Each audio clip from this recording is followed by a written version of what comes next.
Good evening and welcome to the Tuesday, January 5th, 2021 meeting of the Windham Southeast School District Board of Directors.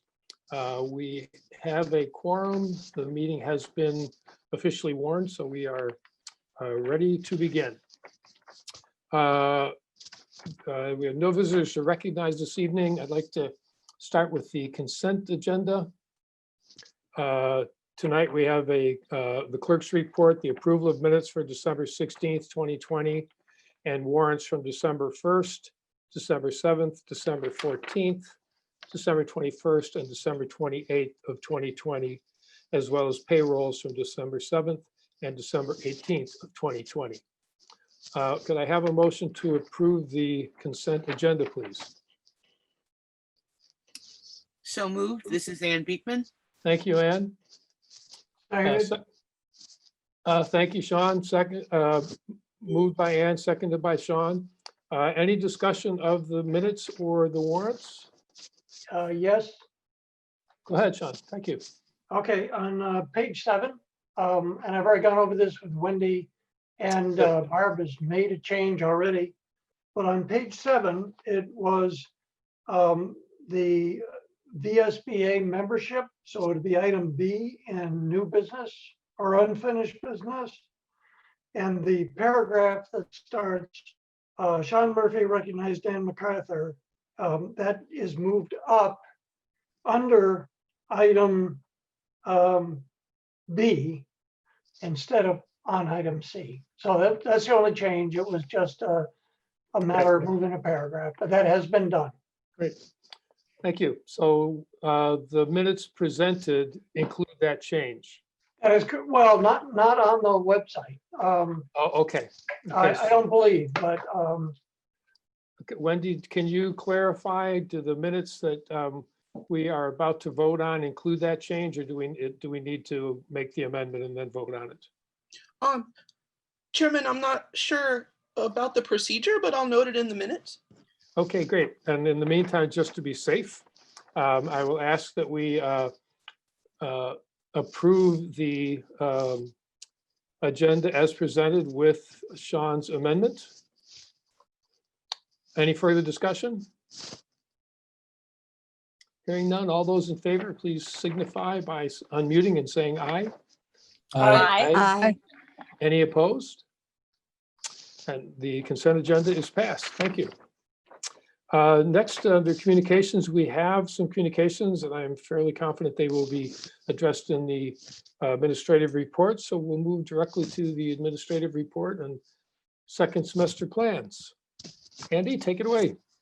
All right. So before we get to that, David and our board, we have a retirement to announce. Okay. Karen Diorio Bowen is announcing her intentions to retire at the end of the school year after 23 years as in the district as a classroom teacher at Oak Grove. So I would submit this to the board to accept this with regret. And congratulations after a lengthy career of touching many lives. Thank you, Andy. Can you send the spelling of that to Wendy, please? Did it already there. Oh, even better. Thank you. We have a motion to accept retirement with regret and offer congratulations. Or could I have a motion, please? And Andy, would you say the name again, please? It's Karen Diorio Bowen. Karen Diorio Bowen. Thank you. I was more focused on getting it to Wendy than remembering it. Thank you. Could we have to accept? Thank you, Tim. A second? Seconded. Thank you, Liz. Moved and seconded to accept Karen's resignation with regret and congratulations on her long service. All those in favor, please indicate by saying aye. Aye. Aye. Any opposed? Thank you. That's done. Okay, Andy. All right. So prior to the vacation, our teachers had initiated a survey for families to make a commitment. Our focus has been on the planning for the second semester. Again, the planning around second semester is being done with the degree of flexibility to be able to still be nimble enough to move from fully remote to in-person instruction. So we are, we had discussed earlier, the planning around the second semester would involve students in K through 8 going 4 days a week. Our school leadership teams have really been engaged in this transition for planning for the second semester. This week, we are watching our school leadership teams work on finalizing class lists, developing master schedules, and connecting with families, and making sure that they're reaching out to any families that they haven't contacted. Schools can really conveyed and convene a range of outreach efforts to staff to connect with them, to make sure that we're having feedback loops and cycles to getting answers to questions, to identifying things. This week, there are, in addition to the work that the principals and assistant principals are doing, there's also a number of team meetings that are taking place to get feedback around what's working, what are things that are areas that they want to consider in their planning.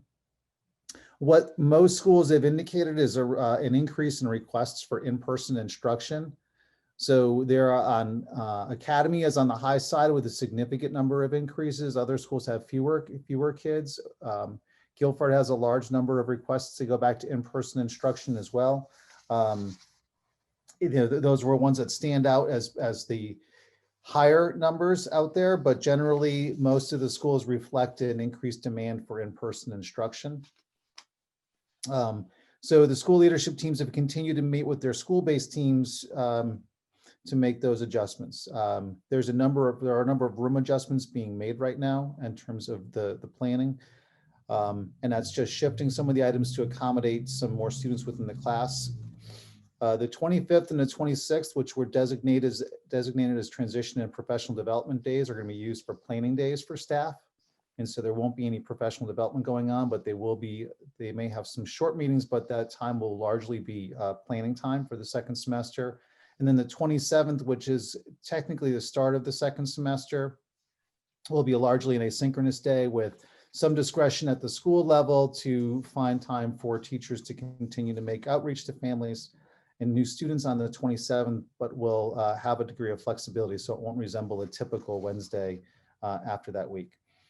And so finally, the busing survey is being finalized for the second semester. We know that there are going to be some changes with busing with the increased number of students attending in the building. And so we've asked families to complete the same busing survey that was completed for the first semester. And it's been a process that's worked really, really well in terms of having clear contact information with families and being able to reach out to people where they are. So that's about it with the plans for the second semester in terms of the information that we've been working with. Did you address BAMS in the high school? Are there any changes in the? Yeah, I have. The BAMS is going to is in the same process of looking at how they can manage to go 4 days a week, and so Keith has initiated a planning cycle with that group. Steve, I have you here. Steve's schedule is a little more complicated. If I can ask you to chime in terms of what you're looking at and what we're considering. Part of the difficulty at the high school level again is the same. It's the flow of kids and the size of the classrooms. But Steve, I'll let you tackle that. Sure. So as people know, we're still constrained by the recommendation to keep a 6-foot distance, and that makes it challenging for us to expand a lot. And what we've been doing currently is, as we need to bring students in, we are bringing students in for days so they can get some extra help if they need it. Looking ahead to next semester, we're deep right now in the process of determining the number of hybrid sections versus the number of remote sections and where teachers will fit into that model as well. That's a pretty arduous process at this point. We're trying to honor student requests made last spring in a schedule that may or may not support that. We're committed to trying to offer our full catalog, but we simply will not have it for every single course. In some cases, like for example, we canceled dimensions and social change because that required students to go on a lot of field trips. And so that course didn't run this fall. And so, we look at courses like that and we have to consider should the course be offered or not. But in terms of the scheduling process, we're deep in it right now, looking at how we're going to parse out teacher assignments and student assignments. One of the other pieces of that has been our remote schedule. We have been looking at different options for remote schedules since October. We implemented one in mid-November, and it does achieve some of our goals. It does reduce the amount of screen time that a student has throughout the day. We're not using 80-minute blocks of time. Instead, we're using 60-minute blocks of time. It does build in 25-minute breaks between classes for students to get outside, get a breath, maybe take a lap around their house. As we're looking at that model, though, we've gotten some feedback that people would prefer that we condense the day. And, we're looking at that as an option. We're not ready to make that decision right now. As we're looking at that option, a couple of considerations is that we have teachers who teach across the week. So in other words, we have teachers who are not solely 9, 10, or 11, 12 teachers. And so as we look at those teachers' teaching schedules, they may have a block class that would not, the start and stop time would not be consistent with the period, with the hour-long class versus the 80-minute class. And so we're trying to figure out a way to accommodate that. Right now, the way we're accommodating that is we're starting all classes, whatever block it is, at the same time. So whether it's a remote or a hybrid class, for example, block 2 starts at 10:10. That means that teacher is either going to be teaching for the 80 minutes if they're face-to-face, or they're going to be teaching for 60 minutes if they're hybrid. And so for teachers that, for example, a teacher who's primarily 9-10, but has one remote 11-12 section, they have a nuance that we have to figure out how we account for, because their times are not going to line up with the rest of the schedule. Along that, another consideration is that we do have a number of period length courses that are not hour-long or block-long. And so we have to figure out, for those period length courses, how do we preserve that time? And in some cases, there's special ed courses where the time is mandated. How do we preserve the minimum number of time they need for the special ed plan and not sacrifice that for the rest of the students? So it's an ongoing process. Today I met with a group of students. They gave me some feedback. Some students like the idea of their breaks in the middle of the day. They like the idea they get up and then come back. They did all appreciate that the total screen time is less from when we started the year. Tomorrow at our faculty meeting, we're going to gather some feedback from faculty members, and we're going to kind of review this. I've asked that it be on our leadership council agenda as well, and we're going to continue working on that. So that's I guess a bigger answer than you probably wanted, Andy, but that's kind of where we are at the high school right now.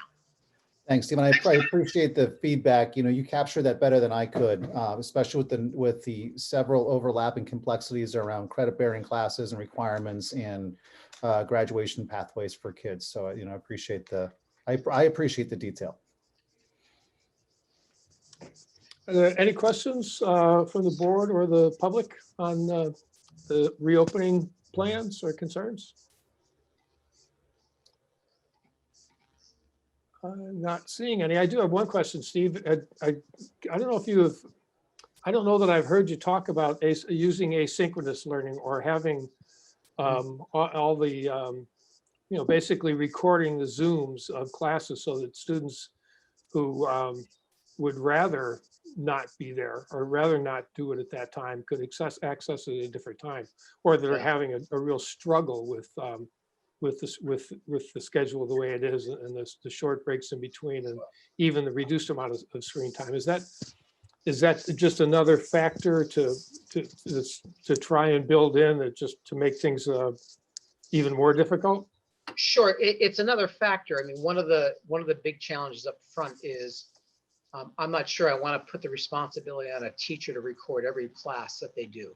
I think that's, in some cases, it's as easy as hitting the record button, but the other piece of that is, if you're recording that Zoom, are you putting students who shouldn't be identified publicly out on that Zoom?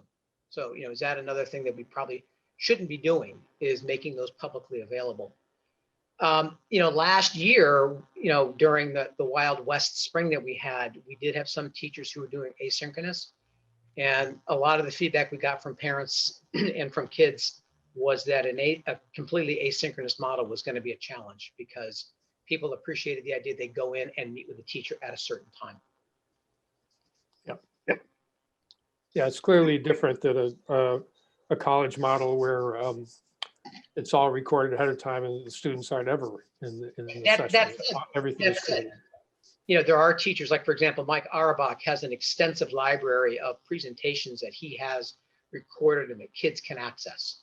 And does he have assignments, work and resources associated with, yeah, and all kinds of supporting materials as well? Yeah. Is there, you know, when in some of your extra in-service days, you could start working on that. Now, that may be something to look at for summer projects or 1% because we don't know what's coming. And it can be done really effectively, but it takes an incredible amount of time. As I mentioned before, that the music teachers spent a lot of the summer doing that, and they figured it took about a week to do one course. So anyway, thank you. Thank you. I don't see any hands up. So we'll go right on to the fiscal report. Frank, we're going to start our first in-depth look at the budget. Oh, I do see a couple hands now. Michelle, go ahead. Sorry, I'm always looking for a button. It's been 2 weeks off Zoom. Yeah, lose your touch. Yeah. I just have one question about the high school. And that's really helpful to understand that there's some of these issues with classes that aren't following the traditional schedule. And I guess I'm just, is there a plan? We've talked so much since last summer, both at the elementary level and through the high school, about just reaching out and making sure we're getting feedback for how things are going from students and parents and teachers. And early on, we got a little bit of feedback from our teachers. We haven't, parents outside of the remote experience haven't really been surveyed. And I just, especially with the high school, since we're not looking at any major changes, I just want to make sure that we're improving things. And, you know, is it a small number of kids we're trying to accommodate, or is it the majority? And is there more we can do? I feel like the teacher feedback I've heard is that they're getting, you know, they have sort of an expectation. They don't feel, it doesn't seem to me, the feedback I'm hearing, that they have so much flexibility in how they run their class via asynchronous versus synchronous learning. So I'm just wondering what we can do to make sure we're getting as much feedback to work with. Lot to troubleshoot, I get that, but I just see a lot of kids feeling really defeated and hating school because of these long, exhausting days. Even with 20-minute breaks, it's just you're tied to something for so many hours in a room in a house. Right, and I agree with that. You know, and having a high school student at home myself, I see it. And you know, what I keep telling her, what I keep saying to people is, you know, this is not the new normal. This is not a permanent thing. This is temporary. So that's why we're going to tweak the schedule that we're working on now. We're going to see what we can do. You know, obviously the ultimate goal is to get us back into school all the time. You know, and in some cases, you know, like I said earlier, we've been bringing students in for 2 days to see if we can get them some more time, some more face time with their teachers, counselors, and administrators. You know, in terms of feedback, you know, we do have student meetings. You know, we do meet with student council as well regularly. You know, we do have faculty meetings. We do have those opportunities. We do weekly department meetings as well. So we meet with our department heads. We meet with our counseling crew, you know, bi-weekly as well. You're right. We could do more parent fora. I'm still hoping that becomes, you know, a function of the leadership council, that they can continue to kind of pick up that slack and kind of help move that process along. You know, and the chair of that committee is pretty eager to do that. But you're right, it's a work in progress, for sure. Thank you, Steve. Sean?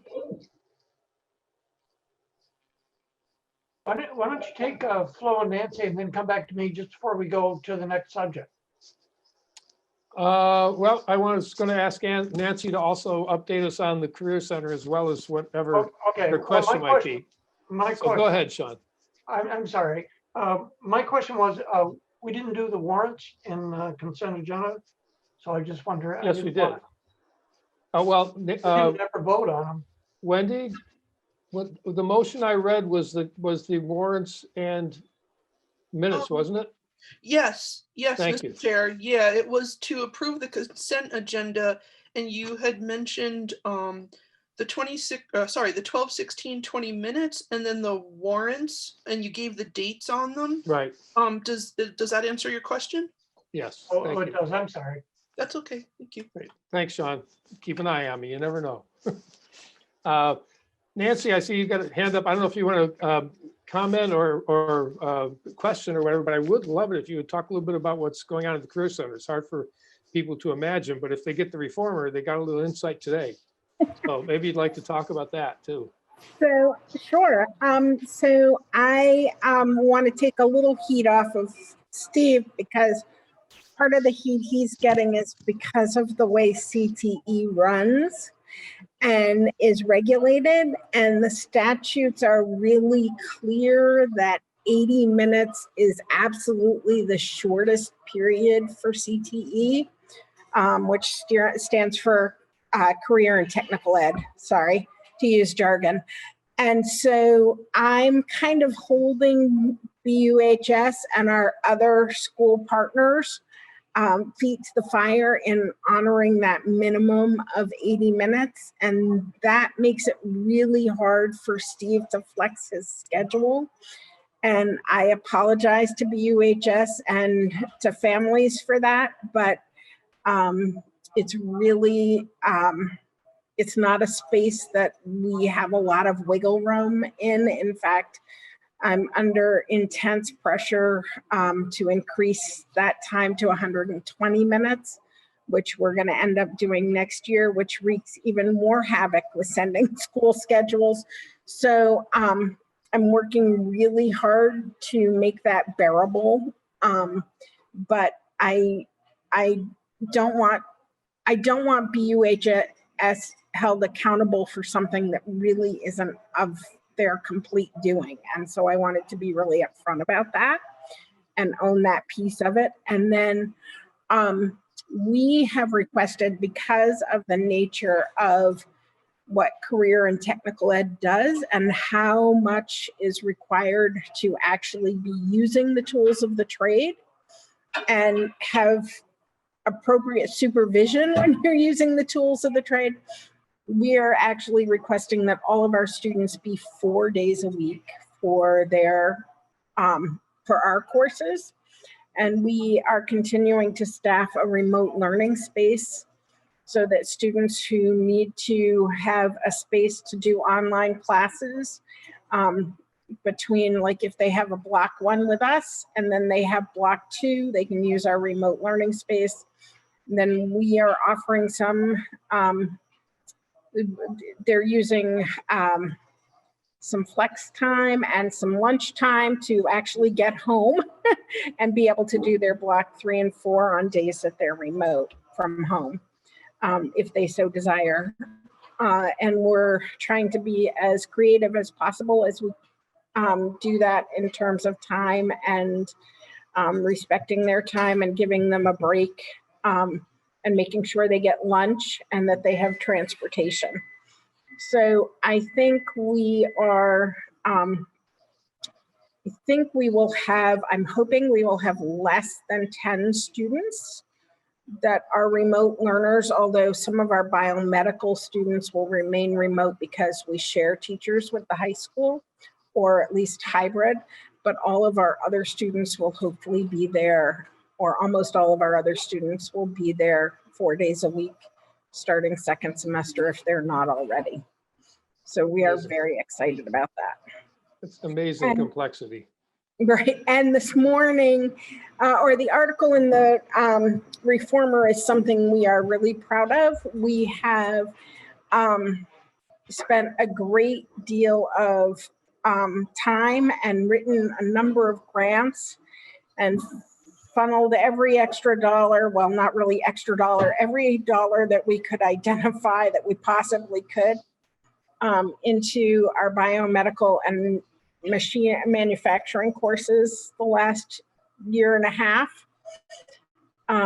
because we feel like those are key links to sustainable employment in the state of Vermont, not only because of what they represent separately, but what they represent together and the growth of biomedical engineering and development of biomedical apparatus, and those sorts of things are impacting both of those. And so building that strong STEM connection for students has been really important to us. And we feel like that's finally coming into fruition. Ooh, I hope I didn't just lose you.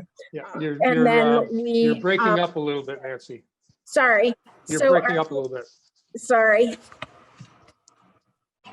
So our hope is that that's going to be, that type of innovative thinking will be something that our community sees more and more of in the next few years. I think it's going to be necessary. Absolutely. There's way too much to manage without being pretty innovative. Thank you. And since I had a minute to think, Andy, I wanted to ask you if, what's the situation with the with testing of staff? Is that ongoing? Are there crews coming through, or are people going to different places on a regular basis and So our next getting COVID testing? Yep, our next monitoring date. So we did participate in surveillance testing and hearing from the secretary this call we had before vacation. The numbers across the state have been up, so that the state's going to maintain the surveillance testing program. We did hear our first information around Tier 1A employees, which are healthcare workers that would be eligible for the vaccine. And so that process is already taking place.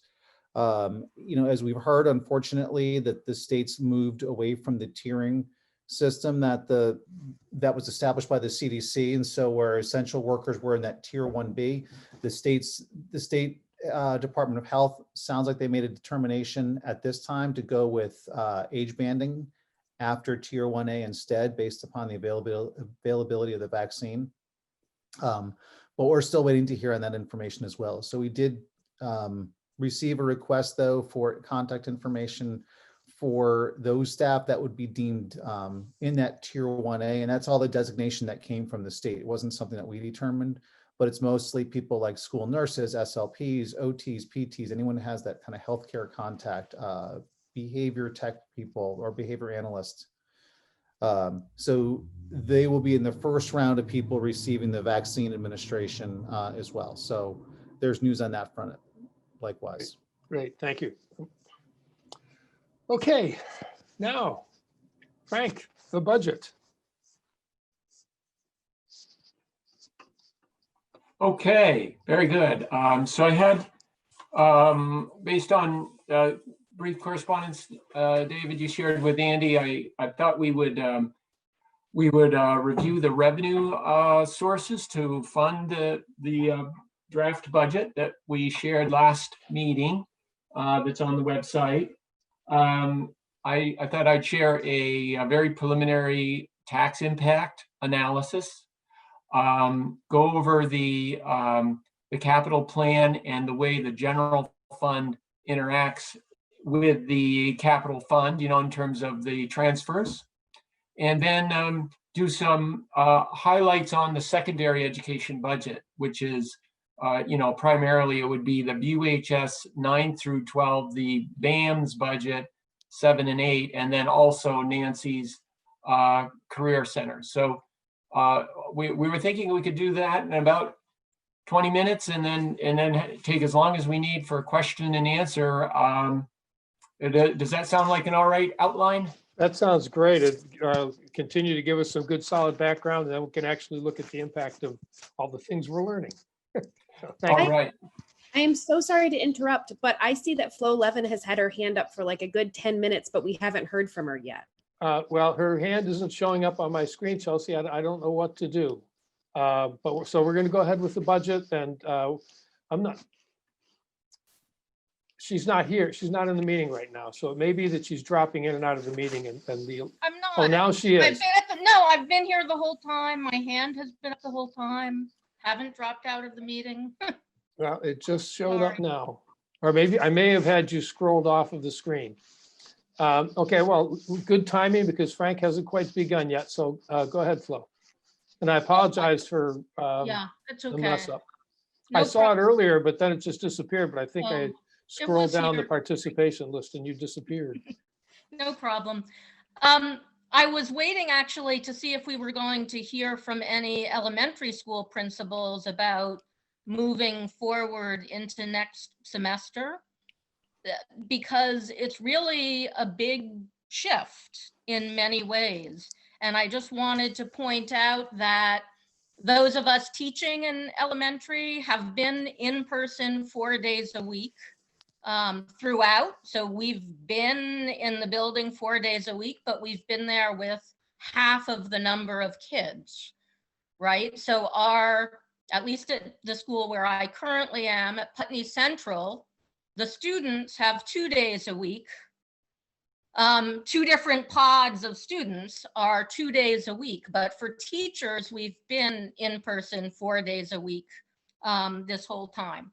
And what I wanted to say is, and Andy touched on it already, moving into thinking about what's going to happen a few weeks from now, I just want to remind people to be looking at the numbers in terms of COVID and what's going on in the state. Because what we're asking is for twice the number of kids to be in the buildings and trying to manage keeping everyone safe under those circumstances. And the news that teachers are no longer on the list in terms of, it's not that we're not on the list, it's that we're not considered, the way that they're delivering the vaccine in Vermont is based on age and whether you're immune compromised, means for many of us, we're pretty far down the list in terms of getting a vaccine. And it's just something that I wanted to make sure the boards are thinking about, because I think going into what's going to happen 3 weeks from now, we just need to remember that being able to pivot and be flexible is certainly key. Because to me, in terms of what's unfortunately the numbers in Vermont, although better than so much of the country, are a little daunting.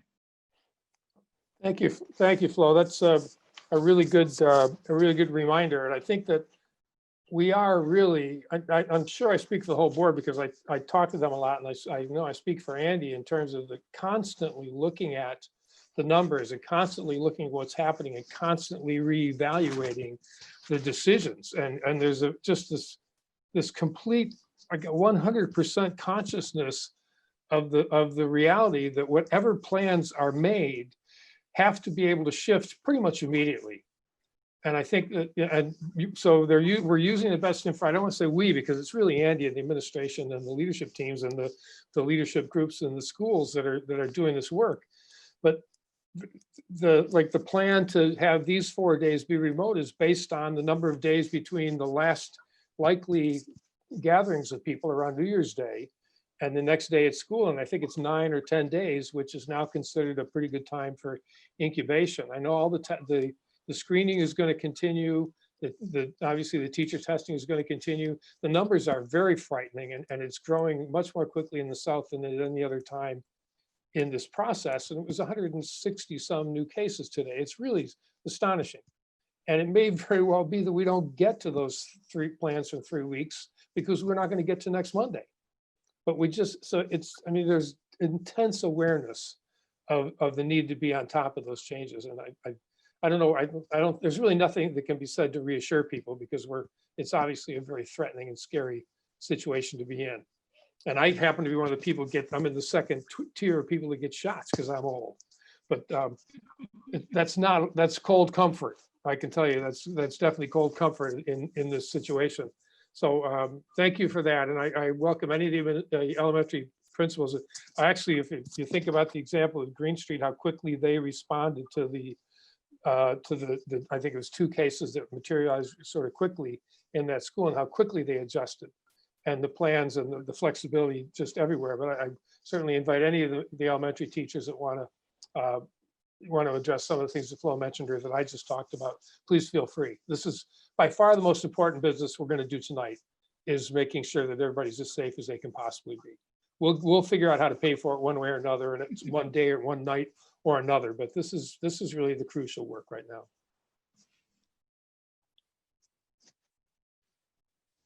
Well, Jody?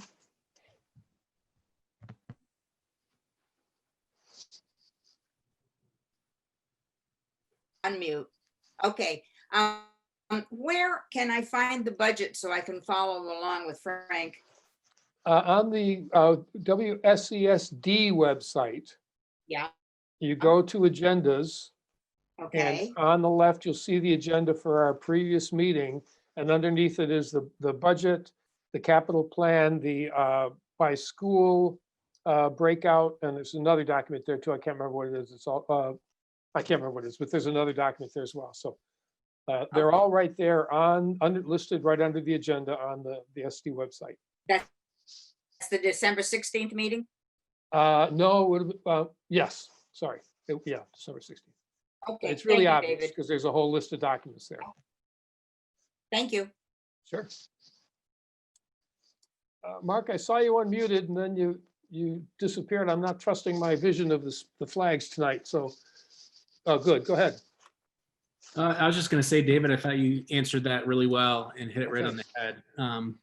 There's incredible amount of planning that's being taken on right now and has been all school year. So we're planning our best for January 28th and 4-day of in-person, but we're also planning for other things that may come up because we just can't predict what's going to happen next week. But I can assure you that a tremendous amount of planning is taking place at the admin level, as well as with teachers and parents. That's all. Thank Thanks. you. Kelly. Oh, this is great. Hi. Nice to see everyone. Happy New Year. I just wanted to reiterate something that our COVID coordinator, Arlene Scott, sent us because it was so just well written that less than 0.26% of the positivity rate within schools right now, which in the community, it's greater than 2.7 positivity rate. So even though it feels really scary to be re-entering right now with more kids than ever, it's also, you know, the science shows, and I'm certainly not an expert, but I read a lot of what is out there, and the science says over and over that if we want to slow the community spread, then the kids need to be in school. And I think we've all done really well with our mitigation measures and are monitoring really closely. And our teachers are just absolutely incredible and willing and ready to change on a dime what they're doing if they need to. But, you know, I feel really strongly that the best place for our kids is in the building when we can. Thank you.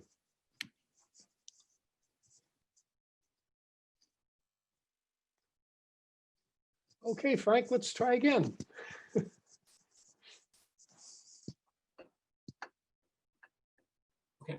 If you want to give me a share screen, You're all set, I believe. All righty, very good. I'll start with just the single page summary of the budget that we started with at our last meeting.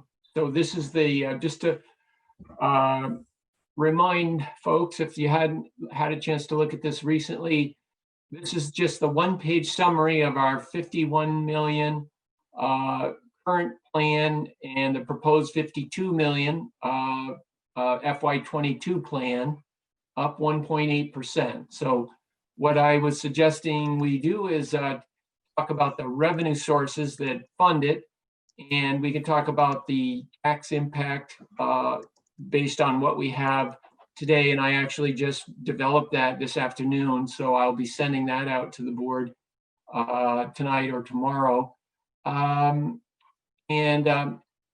We'll talk a little bit about where the capital plan is in this $52 million proposal. And then also an overview secondary education by our principals. And the thinking was, we'll answer questions. There may be more questions that people think of later. And next meeting, we would take time to address the elementary segment of the budget proposal.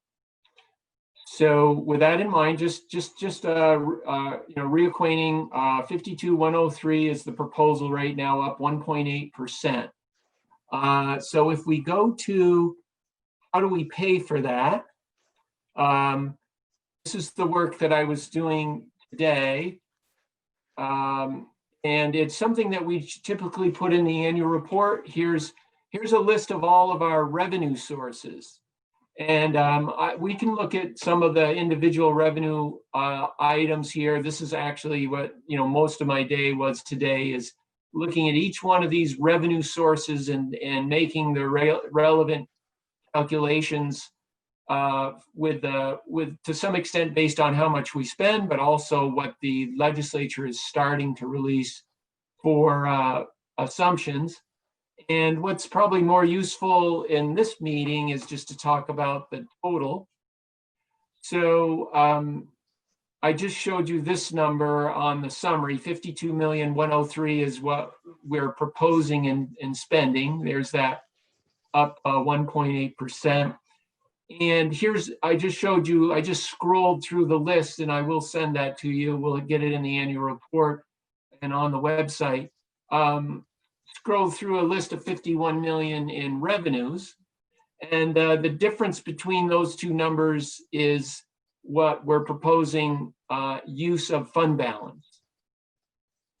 So of course that might prompt you to ask, well, how much fund balance do we have? So if we scroll down to this next chart here, we started the fiscal year that most recently closed in June of 2020 with a favorable result that increased the fund balance for the period ending June 30th, 2020 to 4,542,000. And I reported that to you a couple of times. You may not recall, but we talked about it in August and also in September.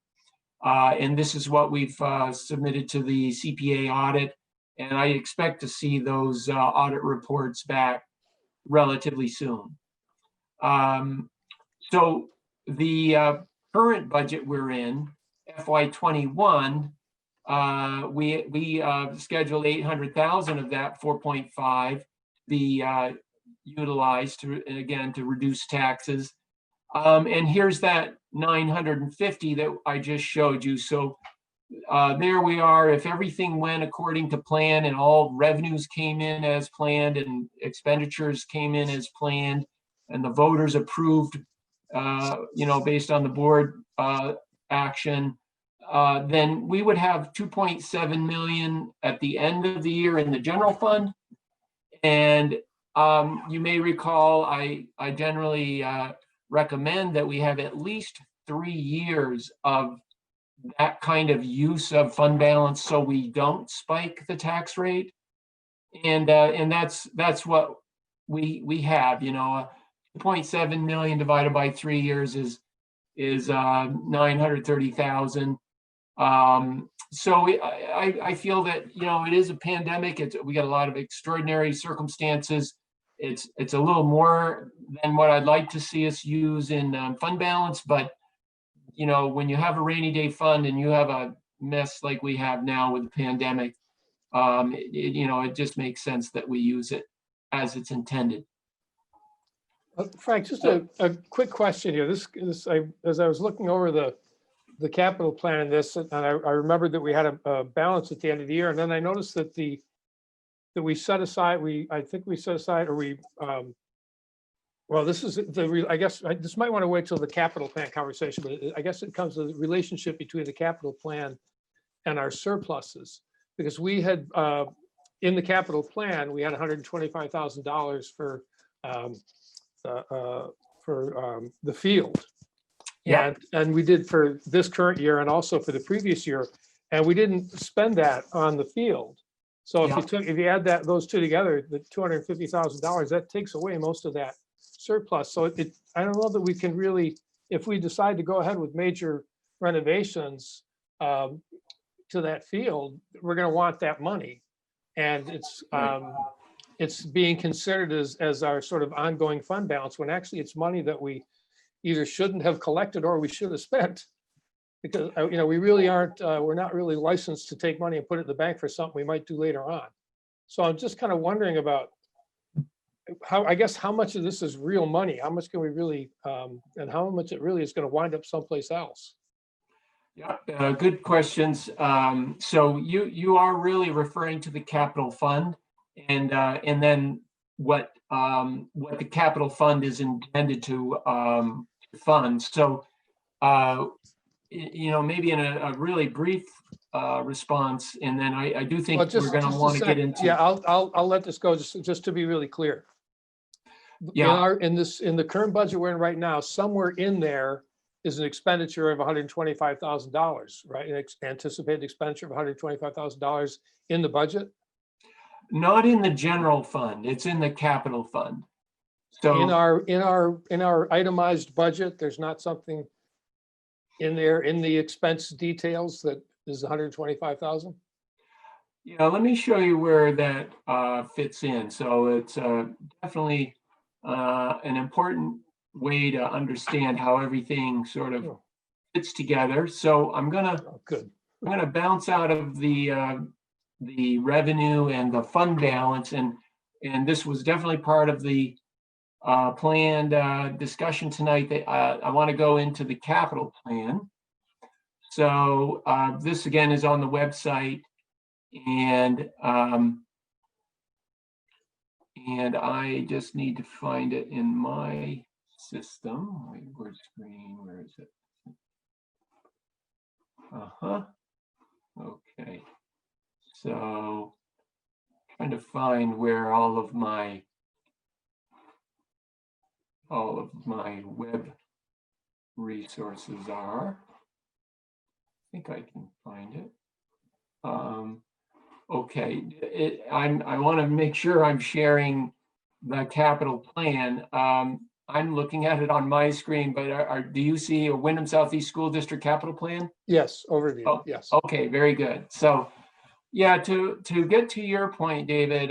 So this is a document we shared at the previous board meeting, and just to get right into the specific points you were talking about, here's the BUHS capital plan, and you were talking about these line items here, a planned $125,000 series of potential expenses for the capital plan, and the difference is that the capital plan and the associated money there to fund it, which I'm all in the same big document. It's just all these tabs at the bottom.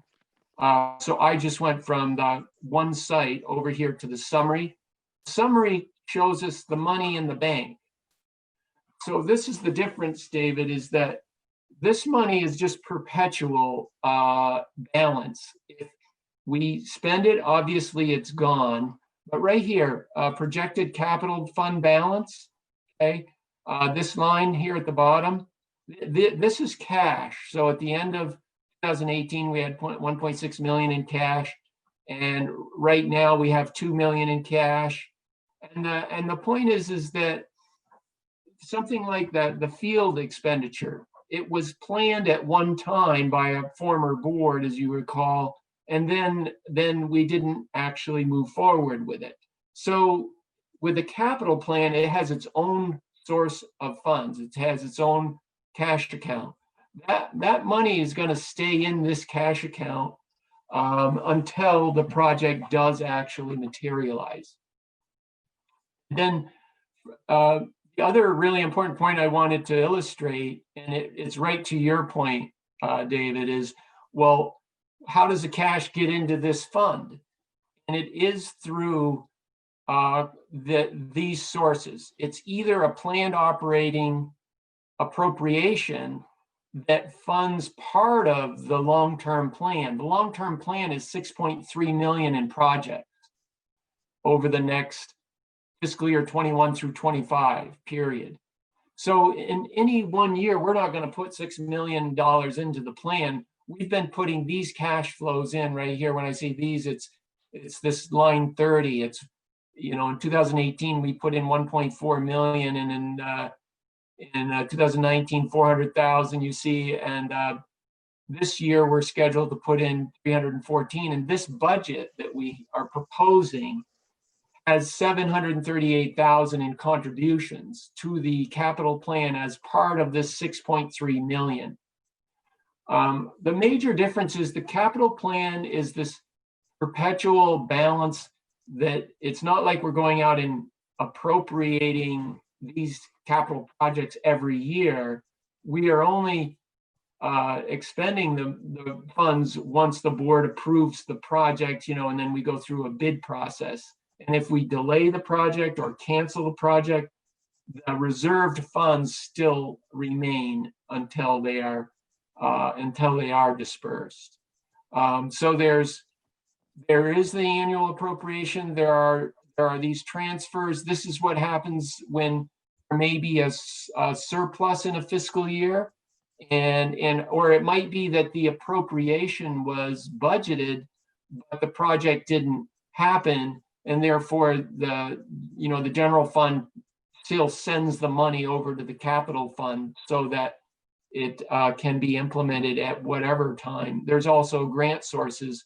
I anticipate fiscal year 21, a substantial amount of grant sources. I've been reporting on this as part of this particular one is the indoor air quality, multiple projects that have taken a tremendous amount of our time. But you know, again, it illustrates the point. We have 1.2 million in projects in fiscal year 21. We only have 314,000 in the general fund that the tax rate raised, but we have 600,000 in grants. That's still a little bit short of the total spending. That's only 900,000, which means we're basically drawing off the cash balance. Okay, and a similar scenario is happening in our proposed year. We have 1.1 million in projects. We're only projecting 738 in contributions out of the general fund that the tax rate is paying for. So if we do implement all of these projects, and that's where, again, you can go back to any site and just look at FY22, and look at all of the assumptions for the projects, that, you know, that they will all add up to, here's Academy, Green Street, and Oak Grove, here's Dummerston, here's Guilford, here's Putney. They will all add up to 1.1 million in projects. But whether a bid process allows for a project to start and stop under this projected schedule, that's where a capital fund is very different from the general fund. The general fund is designed to be spent in 1 year and taxes, appropriated to fund that 1 year. But the capital fund is intended to be a multi-year fund, and it is all enabled in the statutes. And the board has the authority to disperse the capital funds once they ask the electorate to establish the fund. And that is what occurred in the last couple of meetings of our Windham Southeast School District. As you recall, those were articles on the warning to establish a capital fund for this purpose. So thank you, Frank. I hope that was as helpful to I hope it was helpful to somebody else. It really, I for the first time now, I really understand the difference between the two. I mean, the money all comes out of the tax rate. There's no question. But over time, yeah. It's not like we're, shoving it in a pillow, hoping that we'll spend it someplace. We know we're going to spend it because we've got 6 million we're going to spend. Yep. and they're everything all- that gets planned doesn't get done. So it makes really good sense. Yep, and it is all, Thank you. as I say, itemized by site. And then just to make one more connection on that that point, and I am glad you raised the question, because I know it's not an easy thing to understand. Here's here's a subset. I kind of anticipated you would ask that question, David. So here's a subset, capital funding plan. If you go into the 145-page document that is on the website, and you looked at these account codes, this is where I just showed you 738,000. This is where you would find it in the budget document. Here's the academy building capital contribution. Here's the high school building capital contribution.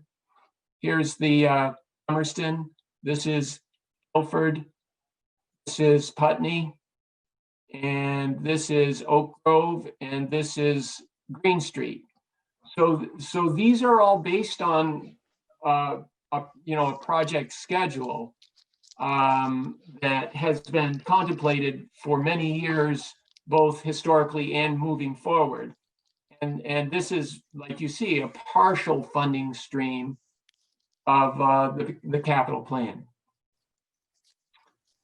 Or another way to say it, that 738,000 is in, if we go back to our summary of the budget,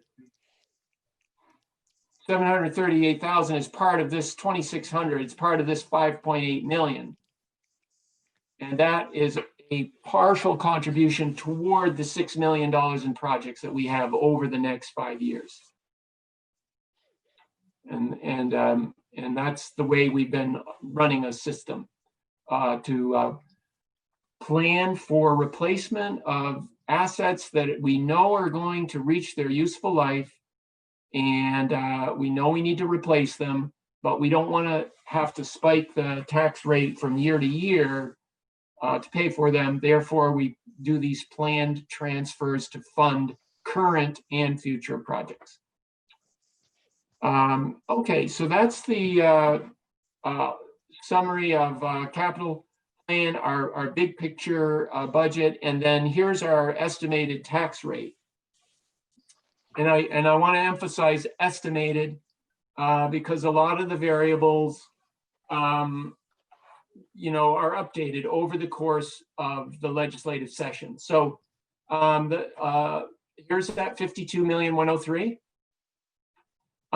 And this I went over fairly quickly. This 8,222,000 is where I went through pretty quickly. There's the 8,222,000. It's what's called Act 68 revenues. Basically, what it is it's all of this revenue that I scrolled through, and you'll have plenty of time to look at the details. It's all of that revenue minus the big tax number, which is this number, 43 million. It also subtracts out some component of career center funding. So it's all of our revenue minus what needs to come from the ed fund, minus some really unusual methodology of funding tech centers that a lot of people have been trying to change for years, but they haven't. And then add back the amount we're putting in at a fund balance, and that's called Act 62, Act 68 revenues. And the whole purpose of that is to get to the all-important number, education spending, divide that by our kids. We get our spending per student, and then we can calculate our tax rate, $1.77. So it's basically 19,004 divided by 2253 equals a factor of 177, and then they just divide that by 100, and they get to a tax rate per 100,000 of homestead assessed value. So if these assumptions held, the proposed tax rate would be $1.77 up from $1.72, you know, a 4.9 cents or a 2.9% increase. Of course, most of you folks know that there is a adjustment at each town level for the real estate market. We obviously don't control or have any impact on the real estate market in terms of the short term of how real estate sales are evaluated against the town tax assessments. But nonetheless, I've just received the statistics for the common level of appraisal. And if you are selling your house, you're happy because the trend is that houses are starting to sell above their tax assessed value. So over here, for example, Brattleboro, the common level of appraisal was 1.01. That means that in general, houses were taxed, or their tax assessment was 1.3% more than what comparable properties were selling. And if you went back a few years, like here, you know, it was 3%. And if you went back into 19, it was even worse. I think it was as high as almost 7%, which is not a favorable outlook in terms of, it just means that folks aren't interested in buying homes in a region. But the trend is reversed. And now we have this situation where in Brattleboro, houses are selling for more than their tax assessed value. And, you know, so as I say, that's a good thing if you're trying to sell your house, but if you're still owning your home and you're paying your tax bill, this is a direct increase to your tax rate, regardless of what the school did or the, you know, the school board. That's the impact of a declining common level of appraisal. And, you know, depending on your perspective, you've got a similar trend. More folks are bidding up property values in our region as it's measured against our town tax assessed valuations.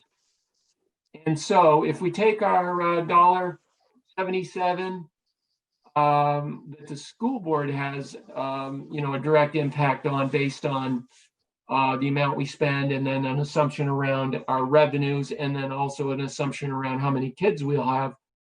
You know, we go from a 2.9 to this would be the CLA adjusted tax impact.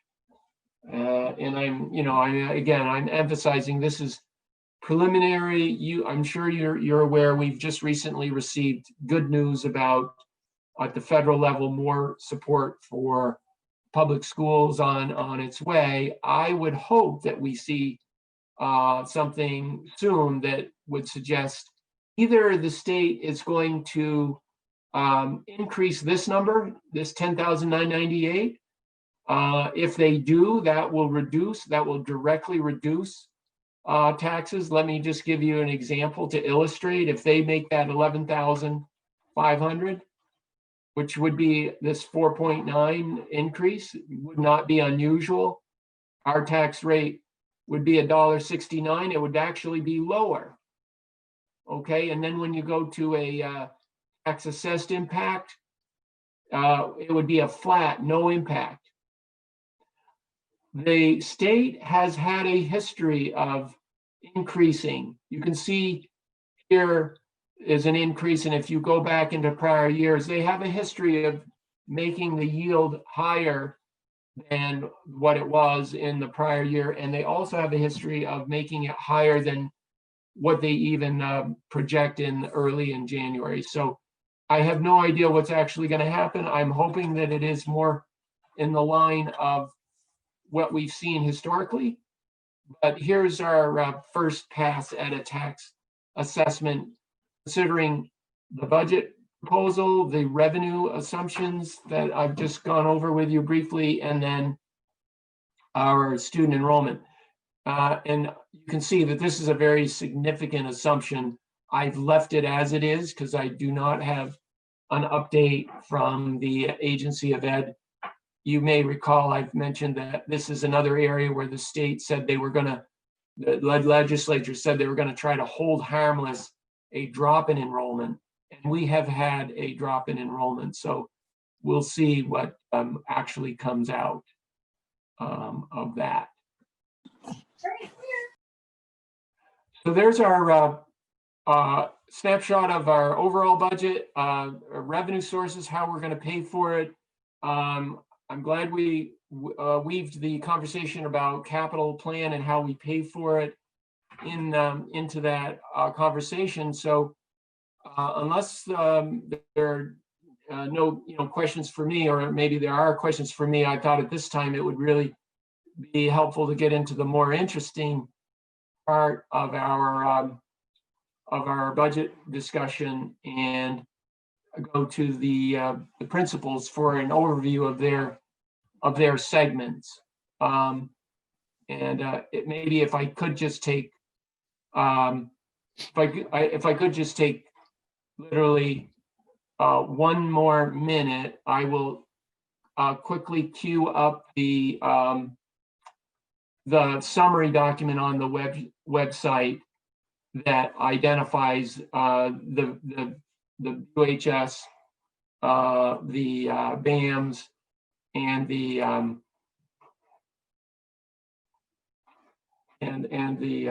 Career Center. There we go, and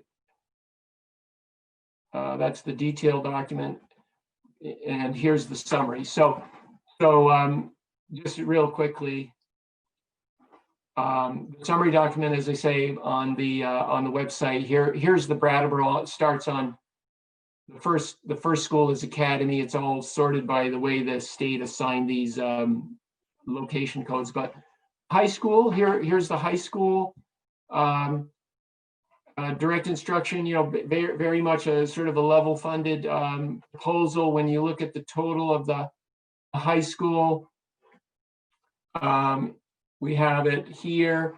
Overall, this reflects kind of like an average of a salary and benefit increase. So there's some ups and downs, but overall 2.4%, relatively stable budget.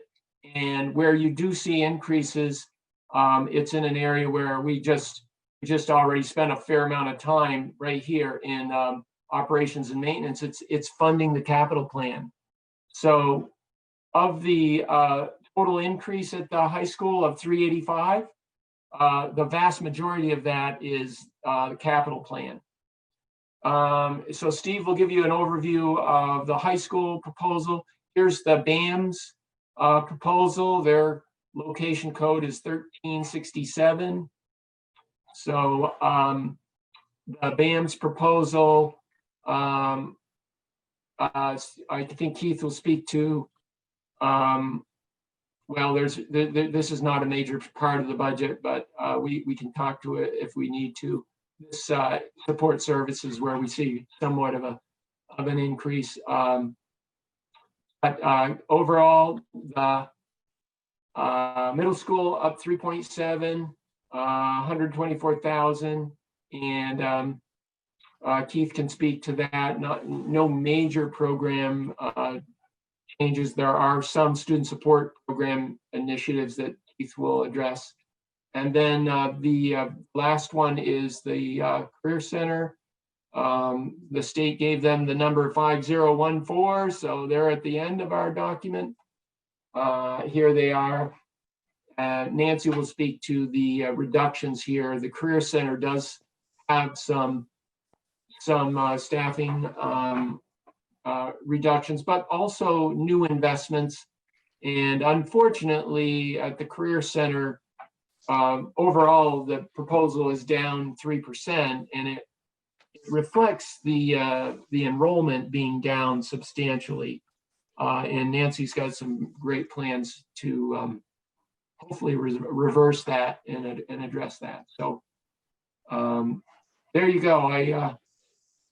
like to turn it over to one of the principals. I don't know if anyone wants to go first. I see Keith is already unmuted, so that may be a sign. I just would ask if you could, any meaningful changes in programs, that, any directions that are changing, and particularly staffing changes, the nature of staffing changes.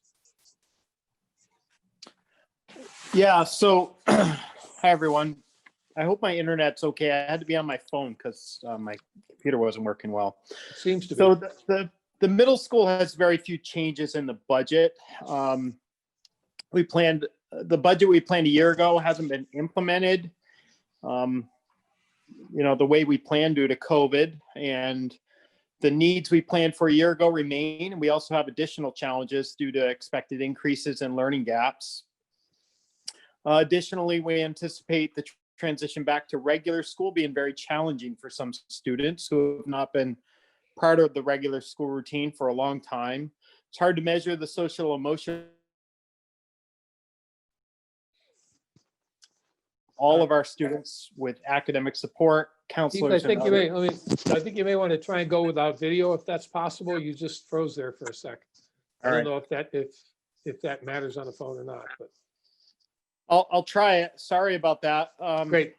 That sounds better. Yeah. It's a good picture too, so it's okay.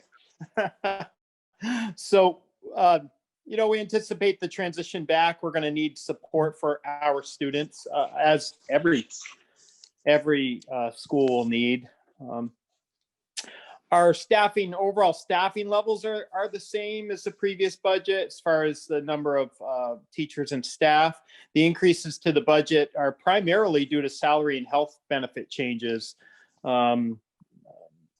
Rucker and Mr. Skarzinski and myself went through that in detail, and it's simply due to staff increases, health changes, people moving columns in the salary scale, taking master's courses. So any increases are strictly really minimal of any other changes. We do expect a small decline in our student enrollments. In the past decade, enrollment figures have fluctuated between 275 and 325 students. We anticipate having about 280 students next year. Due to the way we structure our teaming, we have a staffing level of about 18 students for every core classroom. It's a pretty ideal number given the size of our classrooms. We can fit 20 to 20, low 20s in most of the rooms if we had to, and we have in the past. Our exploratory classes have ranged between 18 and 25 students in most sections. The exceptions tend to be when we have small group classes such as special education, academic, and then band, chorus, and physical education classes tend to be a little larger in size. We're very proud of our academic programming. Each team has a core math, English, science, and social studies teacher. And if you're not familiar with BAMS, we have 4 teams, 2 teams in 7th grade, 2 teams in 8th. Those teams believe in teaching using current best practices in the middle school. They are terrific teachers. They create interdisciplinary units. In some of those units, we bring students to the community. We explore geography, history. There are many learning opportunities that are found in those interdisciplinary units. They also work inside the building to build connections between subject areas. All their work is grounded in proficiency-based practices using Common Core state learning standards. Our exploratory program is grounded in the belief of kids exploring a variety of subject areas. We offer art, world languages, which includes Chinese, French, Spanish, German, music, including chorus and band, health, family, and consumer science. And these opportunities are essential for providing a well-rounded education. Moving forward, we're developing plans to address supporting all students with inclusive practices and trying to implement Act 173, which is really grounded in inclusion. Increasing proficiency for students who have been traditionally marginalized, decreasing missing assignments, and increasing engagement of students. establishing positive relationships between students and adults so students feel they have an adult to go to if they have a problem. Just want to highlight a couple of quick strengths of what we offer. Just have really quality teachers and support staff, supportive families. We as a school implement something called developmental designs, and it's a really great approach to classroom instruction. And our advisory program and building community. Advisories are a real strength of what we do, especially during COVID. Our BEAMS program is top notch. Our athletic program, music programs really make BAMS stand out. I would say we offer programs that really separate us from competing, middle schools, some of the middle schools around the state. BEAMS, if people aren't familiar with BEAMS, we have 20. So pre-COVID, like one of the sessions I looked at, we offered 20 different types of kind of after school programs just during 1 week. I'll give you a couple of examples. The one I looked at: jewelry making, weight training, Dungeons and Dragons, barbershop quartet, board games, safe sitters, babysitting courses, gifts from the kitchen. We have so many incredible programs that we're offering with the after school program, and it's really terrific. And typically each session has 55 to 80 kids in it participating during the week after school. And then you include sports and musical offerings. A lot of our kids are participating in after school programs. So that's a quick snapshot. Any questions? I don't, yeah, Flo has a question. Flo 11, go ahead. Hi. Actually, there is kind of a major change at BAMS, and in some ways it's a small one, but in other ways it's a large one. And I think that it is inappropriate for it to go unmentioned. There's an amazing alternative program at BAMS, which was started by Ingrid Crisco. And I didn't really come prepared to speak. So I'm not the one to give the history or the factual information from many, many years ago when it started. But I just have to say, so it was called PEAK, P-E-A-K, in recent years. It went from being one teacher and one para-educator to 2 teachers, and then back down to 1 teacher. And the really, truly amazing thing about it is that it was not for students who were labeled in any particular way, meaning it was true inclusion. It was for struggling students, be they identified as 504 or not identified as anything other than disengaged and disenfranchised and failing all of their classes. Pretty amazing approach, which involved community engagement, experiential education, 8 weeks at Mount Snow, interviewing people and making meals and working with people in the community to see what kinds of jobs they have. So I did not, sort of come with a prepared presentation, but the idea that as we move into a phase where we're going to have more and more struggling students who need more and more different kinds of education and educational pathways, to simply cut this program without acknowledging that that's the case seems at the very least sad. And I wish others were here to speak to it. But as I say, I didn't come prepared to do that. The other piece that I just have to add is that, in fact, the program was cut, but the funding was not. So what has actually happened is that the money has been moved elsewhere to do other things. And I think that's the bigger question, is what is that funding being used for, and how will it support our most disengaged students who may not come to school at all if it isn't for some kind of connection that's meaningful to them? I'll turn it back over to Keith. Great. Thank you, Flo.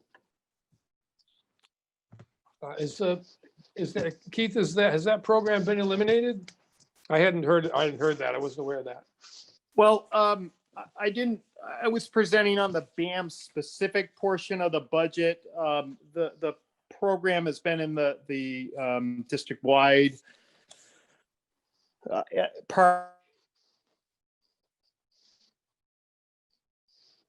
Briefly on it. I did mention that we are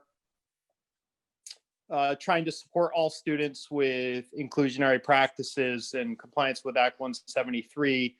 And so some of the, in the district-wide budget, there is an alternative education line item. And a few years ago, we kind of restructured our budgets. And in that line item, we combined peak with something we call transition services at BAMS, which is a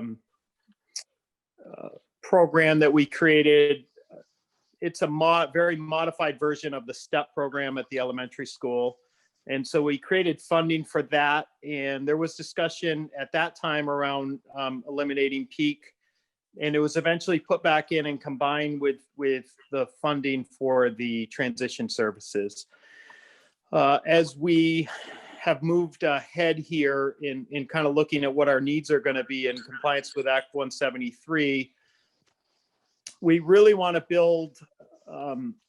reach as many kids and staff as we can in trying to build our capacity to have all kids in our Tier 1 programs. And right now we have a lot of kids that are kind of in our SU that are outplaced, and certainly have our share who are BAM students who are outplaced. We're trying to build capacities to have all kids accessing Tier 1 education.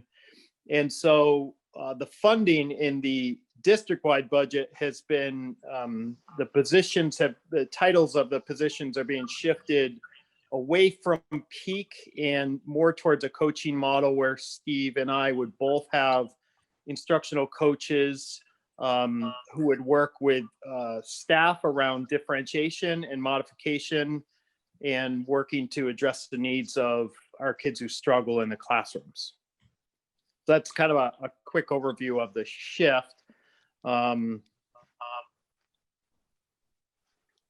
Thank you. Keith, I think you caught that well, Keith. I'm sorry to jump in, David. It's really born around, the core belief that the primary instruction is in that core classroom, and that's where the greatest gains are made. And so, if we can develop capacity for all faculty, we're going to reach the most students, especially those that are most marginalized and disengaged, and provide them with robust experiences in school. Thanks, Andy. And I could just let people know we're going to be looking at 173 and what it actually means, whether it's going to get implemented next year or not, and also whether the agency has delivered on the promises that they made in that August 2019 memo of the support that they were going to put in place. So we'll be coming back to 173 and these sorts of issues before too long. Emily and then Flo. I guess I had two questions. I noticed that academics, I think it was academic support has gone, it says like there's a difference of 34,000. And it looks like academic support, like has gone down, at least in the proposed fiscal year 22 budget. So I'm just wondering, are we having less academic support, or like, I was a little confused by that. Maybe you already mentioned that, but it seemed like, this would be a time when what you were talking about is when you would increase academic support. Keith, is that the shift from from grant funding to local funding? Yep. And that was it was still the 4.0 positions. It was just, yep. Is that where they were listed separately on that Excel sheet that Frank shared with us today? Yeah, so Emily, it's a great point. So I believe that the federal funding at the SU level has been cut a little bit. And so they had to kind of cut back in the funding through the grants for Title I positions, academic support positions. And so we've picked up some of those in our local budgets. And so I had 4 academic support. I currently have 4 academic support teachers, and we'll continue to fund them. Just the money where it's being paid out of is slightly different for basically a halftime equivalent. Is that correct, Frank? Did I answer that right? Yeah, that is correct. And it's not so much funding was cut, and the funding has been stable over the years, but the comparison year that you're referring to, Emily, the state had actually increased the allocation over and above what was contemplated. So you're comparing a one-of-a-kind year, which is a higher number, to this more of the norm over time. But yeah, you addressed it right. Okay, so what I'm hearing is it's just a shift in allocation, not a shift in positions. You're just Right. drawing from, okay, less state funding. Okay. The second question I had was, it also seemed like the 21st century, I guess that would be from the 21st century grant, but I'm not 100% sure. It seemed like there was a decrease in the director position. I didn't know if that's one position or if there's multiple people working under that line item, and like, are we also shifting away from that, or because it was a pretty significant shift down? Yeah, and that also, you want to cover that, Keith? It does have to do with the FY21 budget being higher than what we actually employed, but the programming has been sustained, and Keith would have more detail on that. Yeah, you covered it, Frank. We plan on continuing to offer what we've been offering. I think we're just slightly over budgeted, and we want to bring it down to reflect what we're actually doing. Yeah. Okay, that's all. Thank you. Did you have another question, Emily? Oh, that was it. Okay, thanks. Flo? I'm just going to say 2 more things. One, and they're sort of 2 separate tracks, and one is about process and one is about end product. So the end product being this program is cut, which is one conversation, and that's about philosophy of education and ways to deliver things. And I'm going to talk a little bit about that in a minute. And the other is about the process in the way it was done. And all I can say, again, with no prep, is that I wish that this had been a discussion that took place among those it impacts, including students and families, as well as teachers and colleagues and other people impacted as well, rather than a line item in a budget without the discussion with the constituency that it affects. So that's the process side. On the product side, in terms of what the program actually was, whether this is the end of the conversation or not, I would love to put together a panel of people to talk with anyone who's interested about the kind of experiential, hands-on, community-based, adventure-based education that we did, because I think if we learn nothing else from COVID, and certainly one of the things I'm experiencing currently at Putney Central is how amazing it is to be outside with kids and what happens when they get to do creative problem solving and do things differently, and the ways that that can impact students is pretty amazing. And that is a very different thing than putting coaches in classrooms and making sure that students are sort of doing things in a certain way in the building. And coaches are great and can be fantastic, but I just hope that what we learned from COVID is to be more innovative, and do things in different and more exciting ways rather than not. And this is one of the things that Peak did. And some of you may not know, BAMS and the high school have an incredible ropes course. There's a high-level ropes course out there. There are geocaches all over the community. There are so many people in the community who shared their job skills and welcome students to learn what they need to learn, different pathway to the same end results in a different way. I won't take up any more of your time, but as I say, I would love to put together a panel of people to give you more, and kids, to give you more information if you're interested. And I urge those involved to have a more collaborative process in terms of making these decisions. Thank you, Flo, and I will follow up with you about that offer. Thank you. So Steve, is it Steve next or Nancy? Sure, I'll go. So I presented to the board last time, so I don't have much to add to that. So I'm just gonna kind of go through our changes and what our big focuses are coming up. You know, as I talked about last week or 2 weeks ago, you know, enrollment's pretty steady. Class sizes are pretty steady, though. You know, in this year, it's hard to really tell what a class size trend is because of the changes to the master this year. You know, as Keith said about his staff, you know, I can say that, you know, really the heart of our school is our teachers, it's our staff, it's what they do every day with our kids.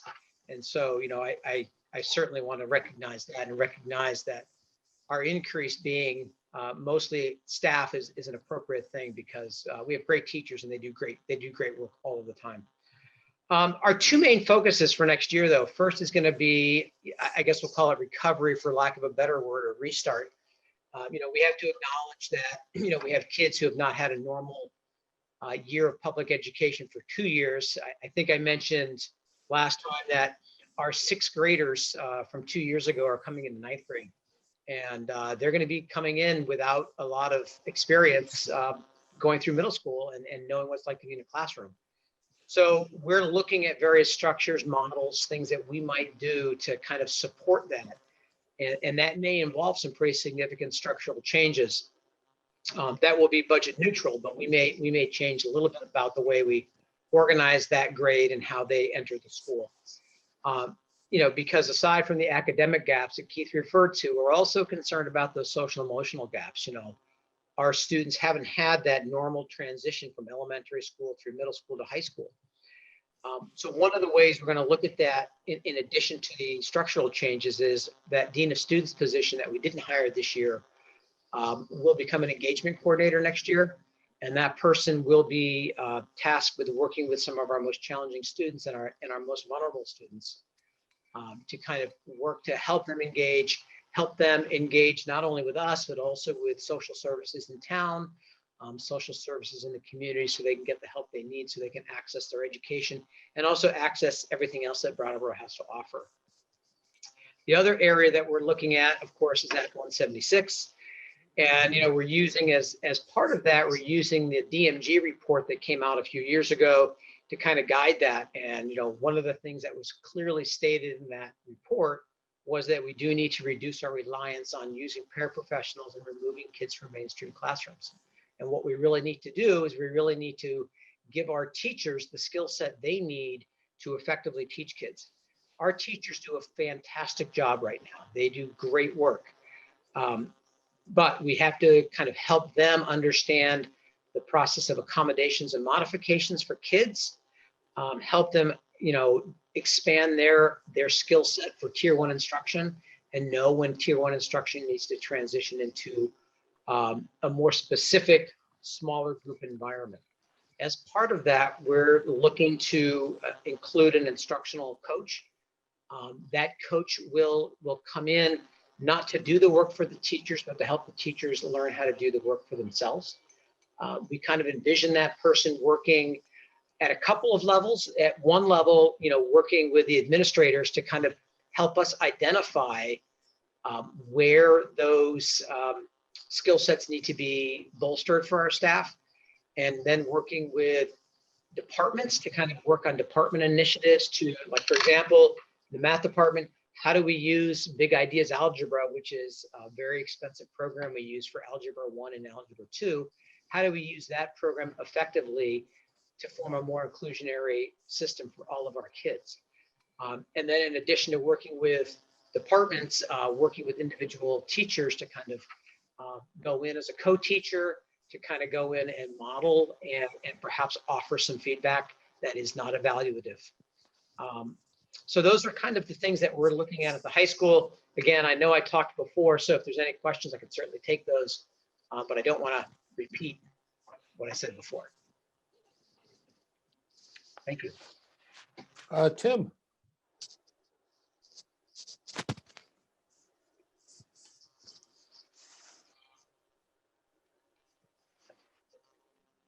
Tim, I think you want to unmute.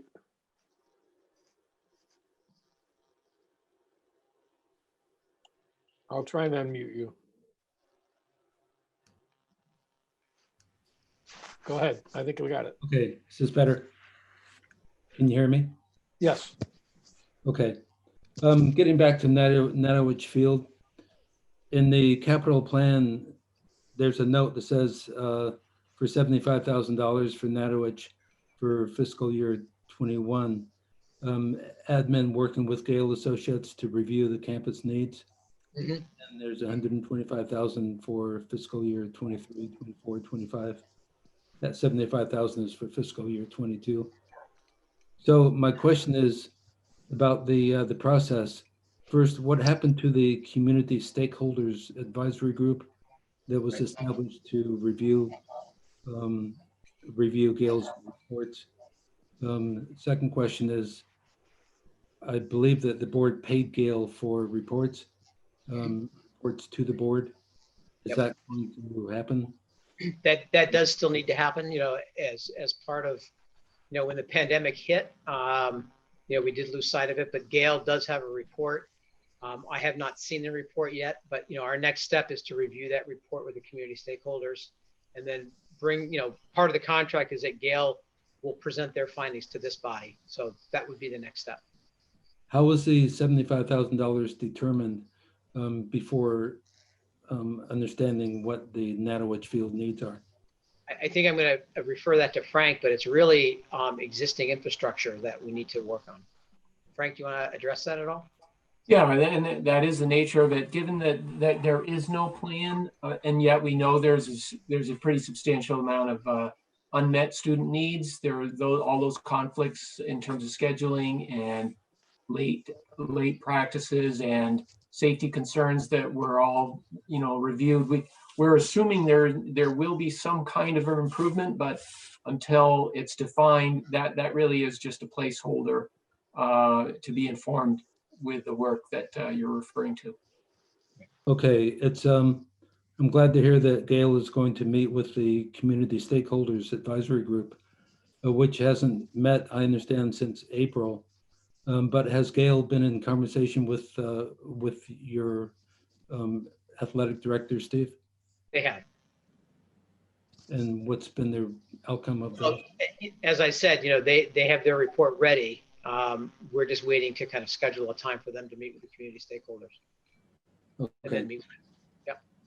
Okay. So I guess one of the other things, as Frank was talking about some of the existing infrastructure, one thing we do have that we got actually when I was before I was made the principal here was we have a brand new set of goalposts, and one of the things we've been waiting for is to figure out what the direction of the field was going to go before we installed those. So one of the things that we'll likely do is do that small job out there.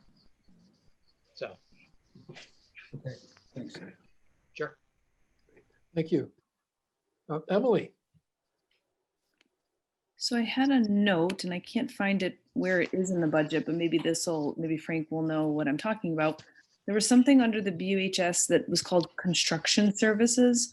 And I don't know if that is, part of our capital improvement plan or that was something separate, but it said $275,000. And if I remember correctly, it was 275 for this year, but the past 2 years have been 0, I think. I don't know where that line item is, but did you already talk about that maybe at a previous meeting or?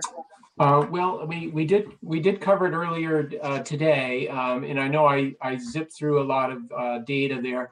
A couple of places that you would find it. It is in the 2600 segment of the VUHS detail plan. It's also in the capital plan if you look at the capital plan, and then I'm sure you didn't do the photographic memory on the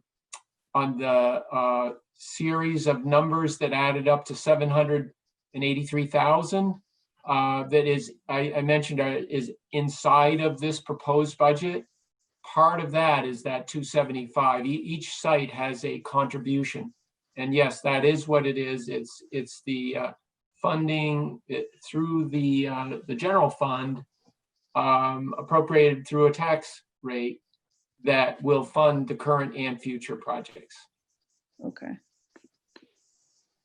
Perfect. And I'm assuming that the other things that I wrote down as questions in the interim was the same situation goes on with the BAMs. So BAMs, you said shifted away from, there was a shift in local fund versus state funding. So I noticed the same trend at the high school. So I'm assuming that that's there too. Yeah, and you'll see it at the elementary as well. It is a system-wide impact. Yeah. And then the only last thing I had written down, so there was a fairly significant decrease in foreign language, but an increase in phys ed. Are we hiring more people for phys ed? Or I know we had talked a while ago about weight rooms and staffing and all this, but what's that shift like related to? The phys ed increases, we had a teacher who was fairly low in the salary schedule leave last year, replaced by a more veteran teacher. Okay. And same thing with foreign language, probably replaced by a newer teacher. Foreign language is the same. Yeah. Okay, perfect. That's all. Thanks. Sure. I don't see any more hands or flags. So anything else, Steve, you wanted to add? No, sir. Thank you. Okay, thank you. Nancy. Hi.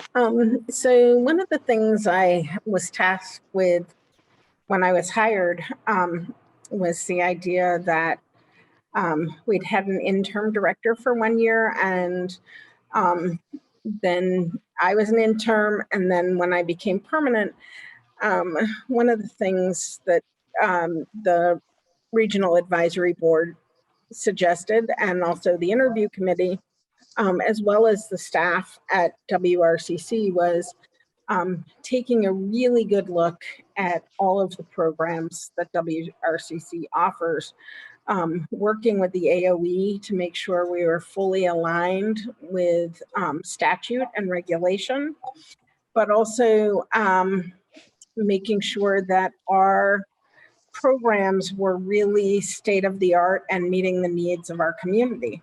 And so I have been doing that as one administrator. I couldn't take on 13 programs at the same time. So I have kind of prioritized and started looking at programs that hadn't had a good eye on them for a while, and also looking at programs where teachers were retiring and making sure that when we were rehiring, we were hiring the very best person for our community and for the needs of our students and district. And so I want to start by saying I have some absolutely amazing teachers at WRCC, and every single one of them has been teaching remotely and in person at the same time for the entire school year to date. And so that means that not only are they teaching to a classroom of students, but they're also teaching to a Zoom classroom at the same time, which is incredibly challenging, I'm sure you can imagine. And so we have looked at a number of programs. You saw the results in the newspaper this morning, in that we looked at manufacturing really hard. Last year, we had a brand new teacher. He's outstanding. He's been running his own shop for several years out of his garage in Grafton.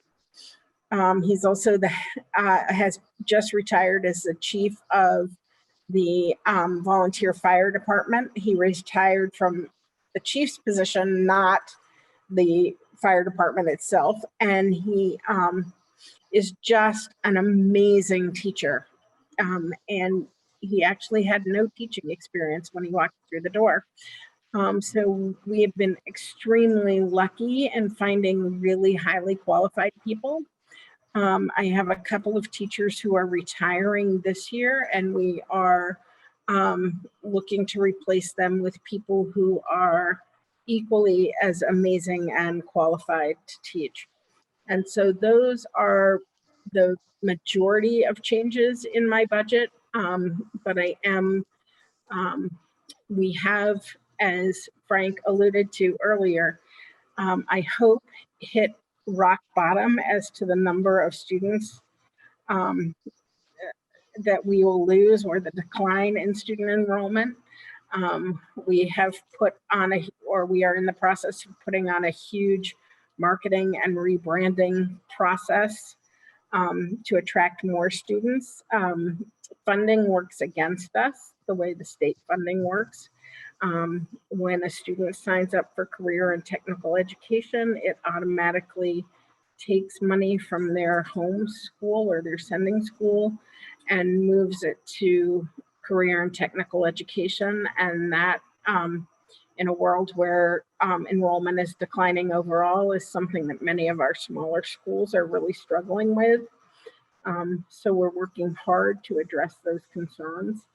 And within our budget, while we have made some cuts, we've tried to make those have as little student impact as possible and as little programming impact as possible. So there are not huge changes, and most of them are driven by, or all of them are driven by, the lower enrollment, and then also by making sure that we are offering really state-of-the-art programs. And then as we have people retire, often when we hire somebody, we hire them, they come in at a lower level on the salary scale. So that pretty much accounts for our changes at this point. Any questions for Nancy? Well, nice job. Oh, there's Emily. Thank you.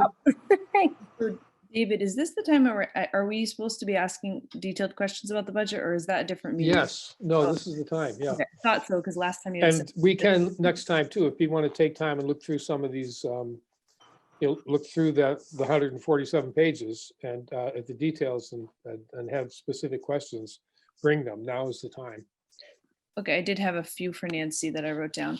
Mhm. So, like, it seems like, based off of what Steve said too, because like kind of a lot of my questions, I feel like as I go along are being eliminated, which is wonderful.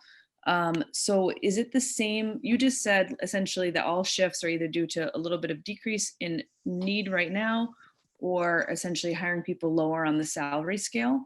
And it did seem like a lot of things were like, okay, this is a decrease by 17,000. Oh, this is an increase by 17. Like, so I'm just wondering, like, the things I noticed were like construction, electronics decreased, medical and early childhood increased. So is it the case that those are all just due to rehirings and everything, or are there any ones that we're specifically investing a little more in, or divesting? Is that the right word? Yeah. So yeah, those are so they don't necessarily make sense on paper, but it's a great conversation to have, because once you have the conversation, it really makes sense. So we have had the same person teaching electronics for 20 years. And earlier this year, in fact, in September, he announced he was retiring before the school year even really got started, effective in June. And so, you know, he's kind of maxed out the salary scale. So when we rehire, we're planning on, we budget based on the idea that we'll hire somebody kind of middle of the road. Now, sometimes that changes a little bit. Early childhood education definitely increased because it had been cut altogether. And so we hired somebody first to teach, to start the program, and now they're going to be full-time running the program. Because it took some time. We couldn't have level 2 students until we'd had a graduate or a group that had gone through level 1. And so it made sense to kind of do it in tiers. And we hired somebody who's outstanding. They've been working for, I'm always messing this up, EES in the district. It's somebody with a master's degree. So they came in at a little higher than we might have thought, but the reality is she is absolutely an outstanding teacher.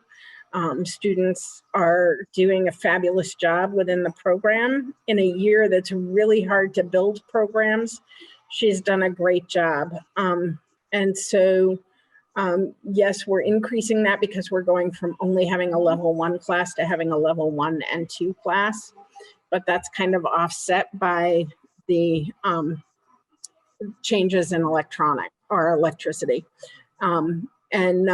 Construction, we reorganized our exploratory class setup, which a lot of that funding had come out of the construction budget for whatever reason. That's the way the state budget codes work. And so we were, when we reorganized that program, we reduced the teacher and passed those teaching responsibilities onto each of our program director or program teachers. And the reason we did that was because it's really important for kids to build relationships and be able to build a relationship with the program instructor.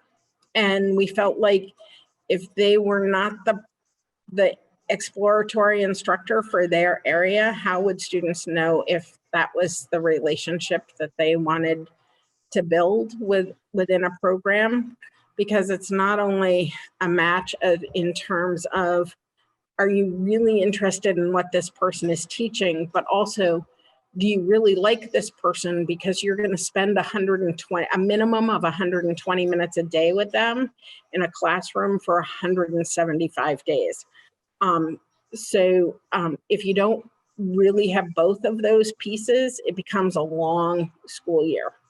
And so when we made that shift, it was very intentional.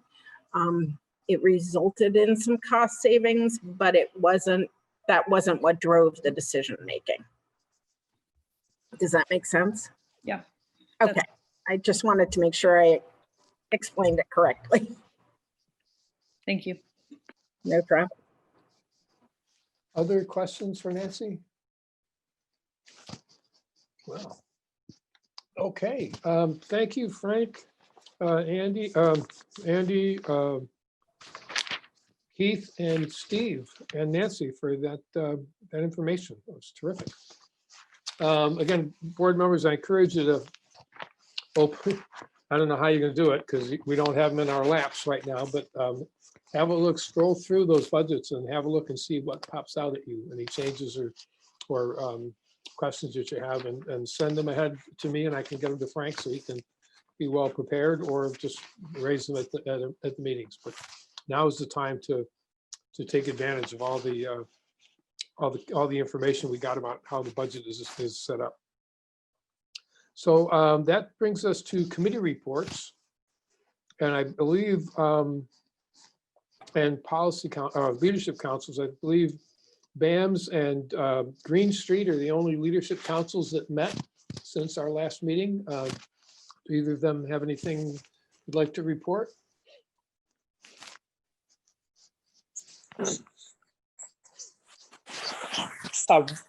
I can just report out really briefly. We met starting at evening, so I left the meeting early, and so I really can't report on any substance with what happened tonight. But next meeting, I'd be happy to report out a little more. Great. Okay. And I did get a report from Putney, although for some reason I missed that on the schedule, that Putney had met as well. So Ruby?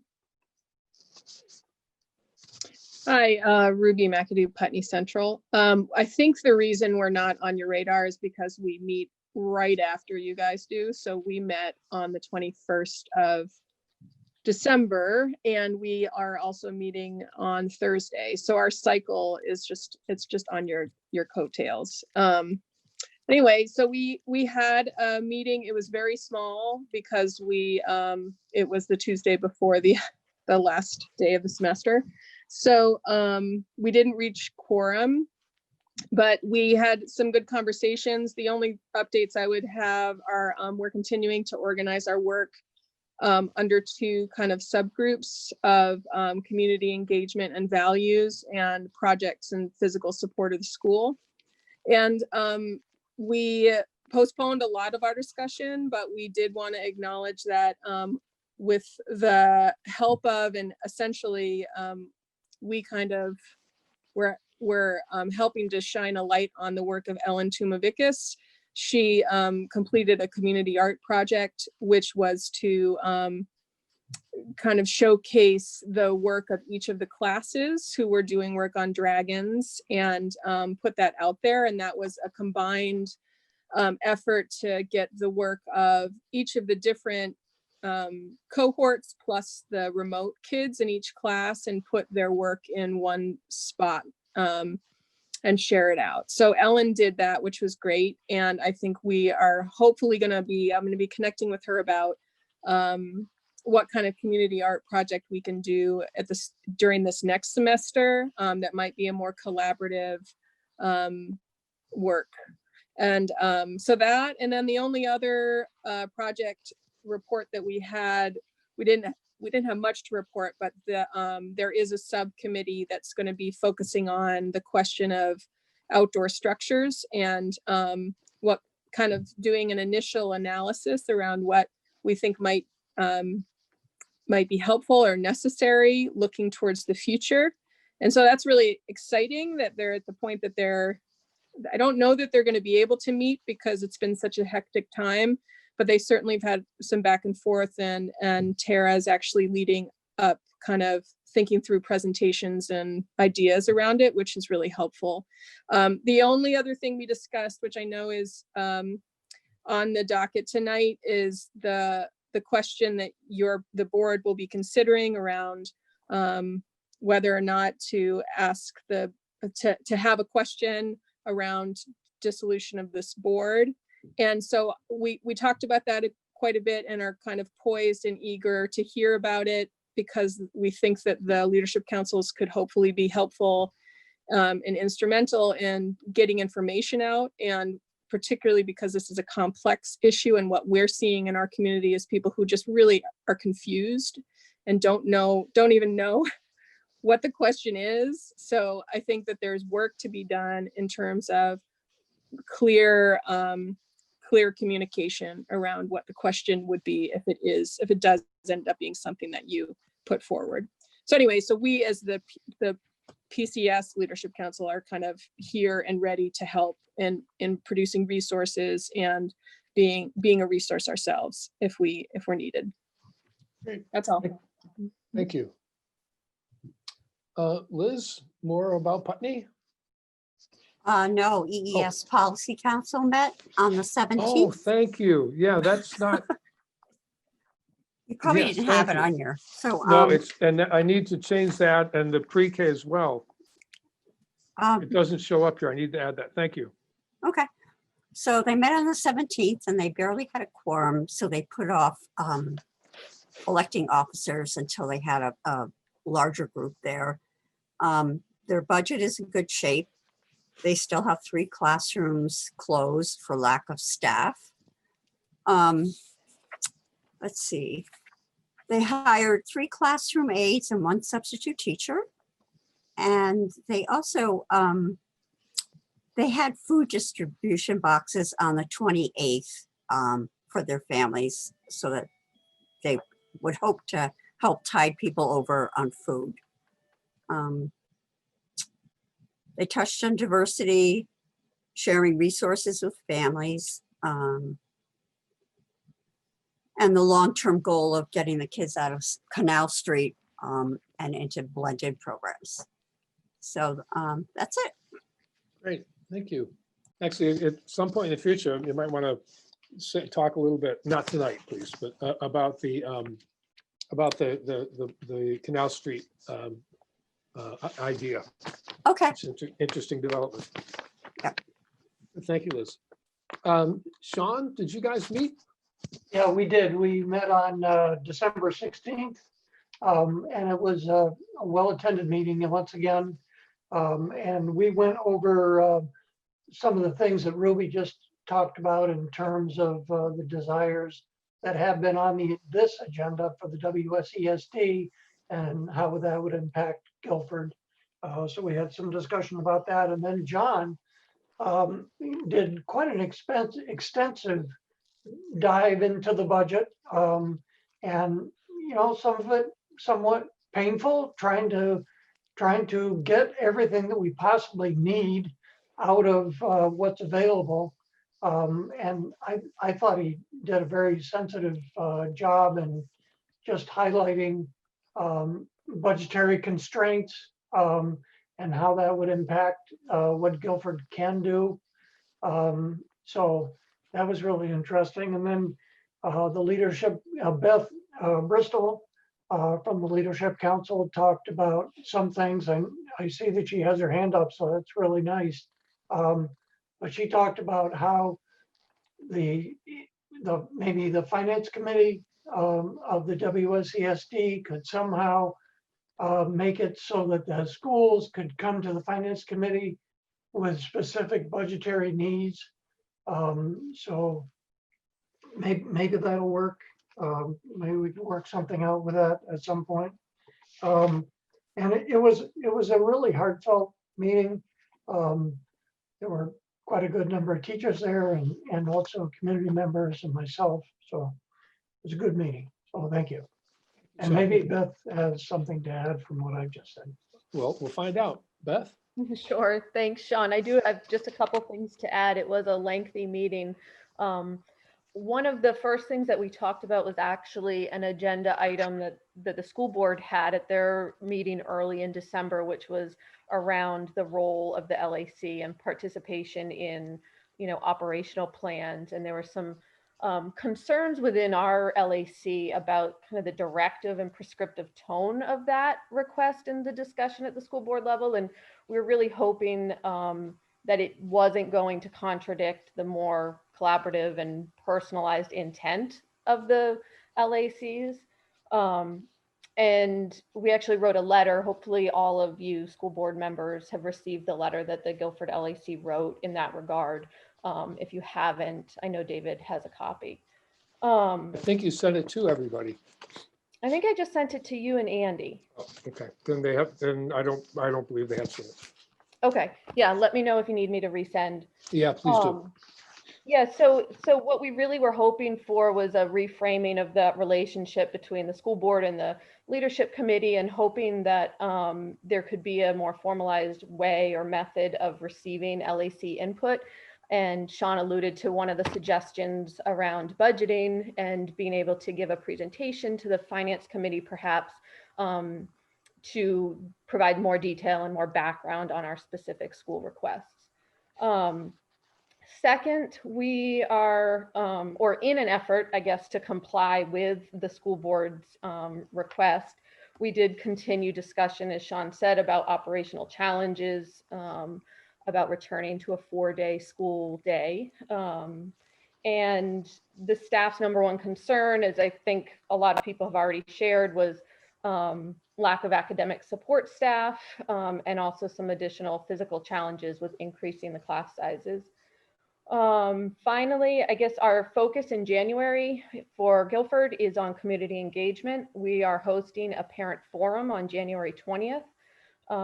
Prior to starting the second semester, to allow parents to share their experiences and their thoughts on how their first semester went, and perhaps to help prepare each other for what's coming up in second semester. And then finally, our next regular scheduled meeting is this coming Friday, January 8th.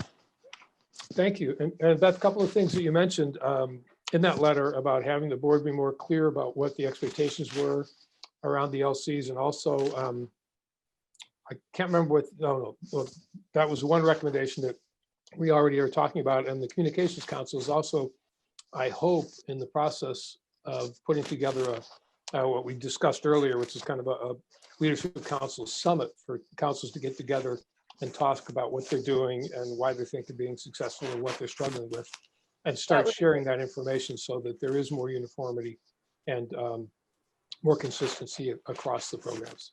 So thank you. Great, thank you. Kelly Dieth. Thanks.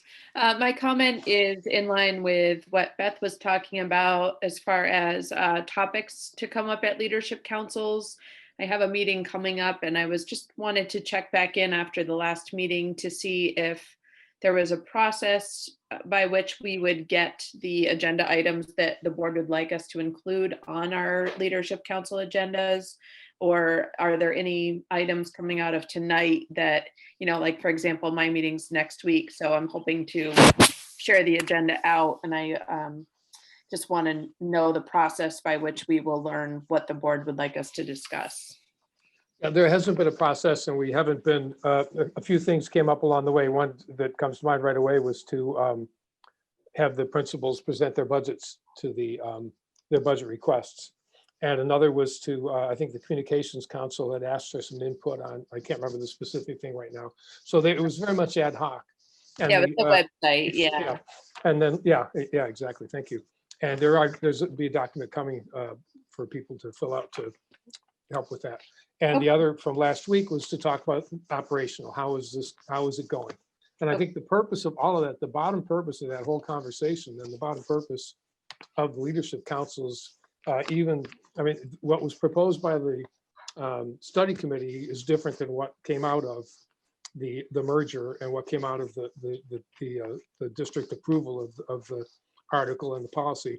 But the basic idea is for stakeholders to have a place to communicate together, and a board member to be there to bring that information to the board as a communication structure. So, that's, and right now, what's our business and our biggest concern is operational, is how are things going and what do you need?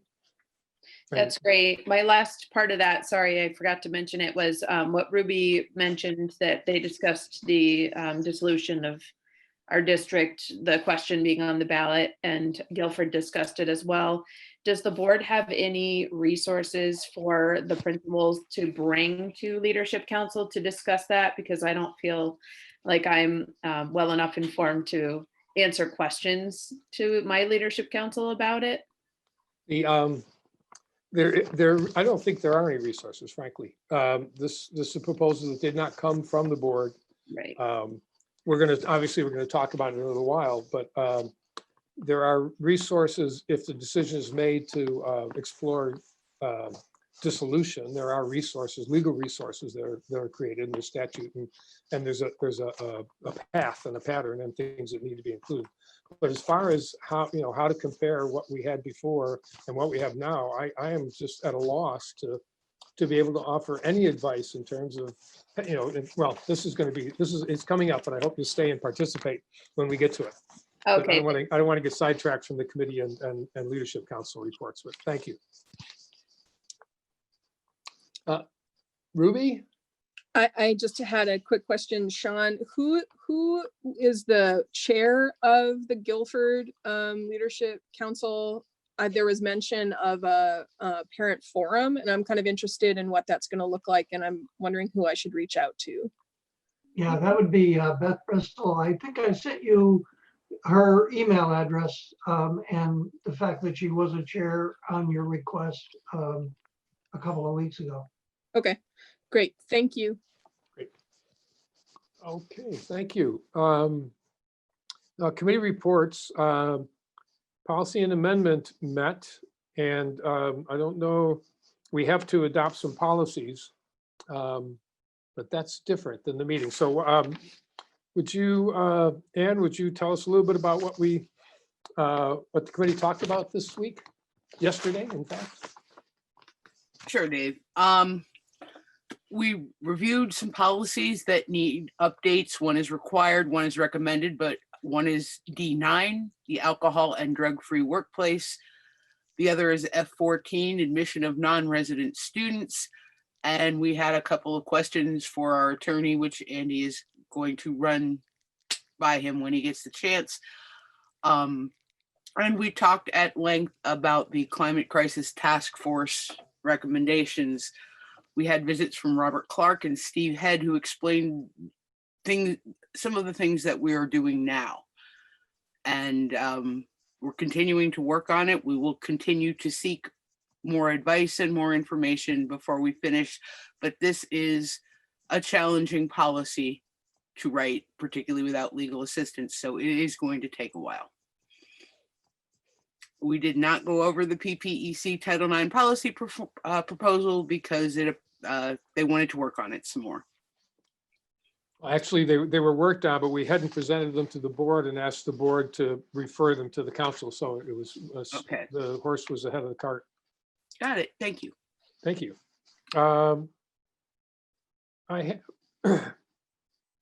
See the SU, I'm changing the order here a little bit because I wanted to get the Programmatic and Performance Equity Committee does have a policy proposal to make, so this would be the time to do that. But so let's hear from the SU board.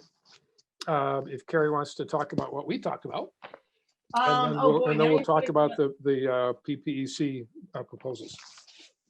Right. I was just going to announce that we do have a board meeting next Wednesday, January 13th at 6. Do you want to go into what we did at the last meeting? Because now you're really testing my brain. Well, I will just, no, good. We talked about the budget, of course, obviously, and we passed the budget. But we did talk about adding some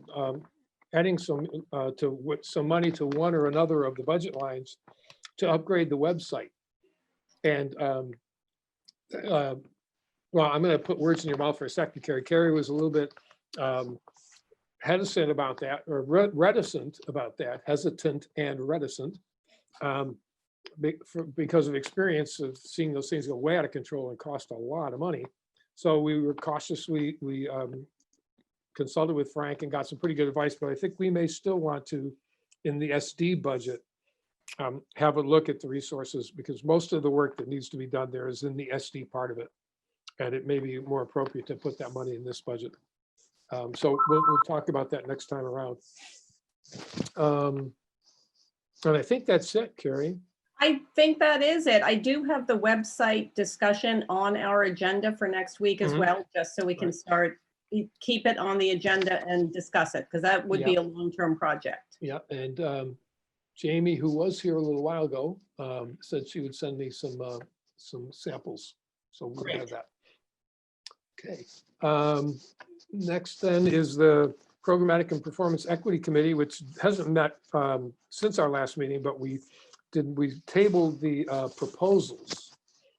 So Emily, I'm not sure if I've got them pretty readily available here, unless you have some, unless you want to, you have a screen you want to share or something you want to say about these Title IX proposals. I'll just share briefly the background, and then maybe you can check the proposal since it was from your team. So essentially, as a reminder to everybody, Title IX last spring, we had requested a report from just a status update from the athletic department regarding Title IX and gender equity in athletics. And so that was produced to us in May. We started discussing it, and essentially since then we've been, not since then, but like May to maybe July, we went into the data that was included in the report and then started to fine tune some recommendations, many of which had come from the athletic department and Chris Sawyer as things that they were interested in pursuing, some of which were expansions from that. And so we had kind of tabled it after July, even though we had some suggestions, and then brought it back up at a meeting this past fall. We made our recommendations and then were requested to go back in and make them a little more policy oriented. So we've since done that. We have 3 separate like little groupings of us on our committee who are working on individual sections of the report. So David and Liz's section, they crafted this proposal. So there will be forthcoming, or a few more recommendations will be forthcoming on other sections, probably expected in at least probably in the next meeting. I would think actually all of them, the next meeting, probably all of them. But this would be the first installment. And I know, Tim, I know you have your hand up, so maybe this is your question. I know you had drafted something for us to consider, but I think it has to go to the policy committee before it can be considered on the whole board. It has to go to the PPEC first, because just that's what we had said we would do, is we'd all like kind of look it over and ask questions. So David, do you want to share out your write-up? Yeah, I will. And I see Tim's hand went down, so I think you're right. So I'm going to share the screen here, and I hope it is plenty big enough for people to see. This third one is the one that I'm going to move it down a little bit because it's the one that the committee has not yet seen. This is Tim's drafted, and Emily hasn't had a chance to look at it and approve it from their team to send it to the committee. So this will be coming, or something like this will be coming soon. But these are the first part of the report that Liz and I worked on, came up with these 2 specific policies. I'll just read through. I'll read through this part and this part because this is what really matters. But the main point is accurate fiscal information is necessary to assure equity, and the purpose of this is to assure equity. So we're asking for a well-defined procedure for conducting inventories of equipment as part of the end of season plan for head coaches, and quantitative data be maintained on uniform and equipment purchases by sport and gender that can be easily accessed, so that we know that there's no gender bias in who gets nice shiny new uniforms and equipment. The other is the athletic department to maintain an ongoing record of equipment and supplies purchased by booster groups in the school inventory that can be easily accessed as needed, and also provide an initial report to the school board explaining how teams fundraise and which teams fundraise. And this obviously would include defining the process that's followed with initiating a fundraising event. And I think all of these things are currently being done. They just aren't codified in policy. So those are the proposals from the committee that we would like the board to approve sending on to the policy committee to develop into policy. So I would entertain a motion to refer these proposed policies to the policy committee.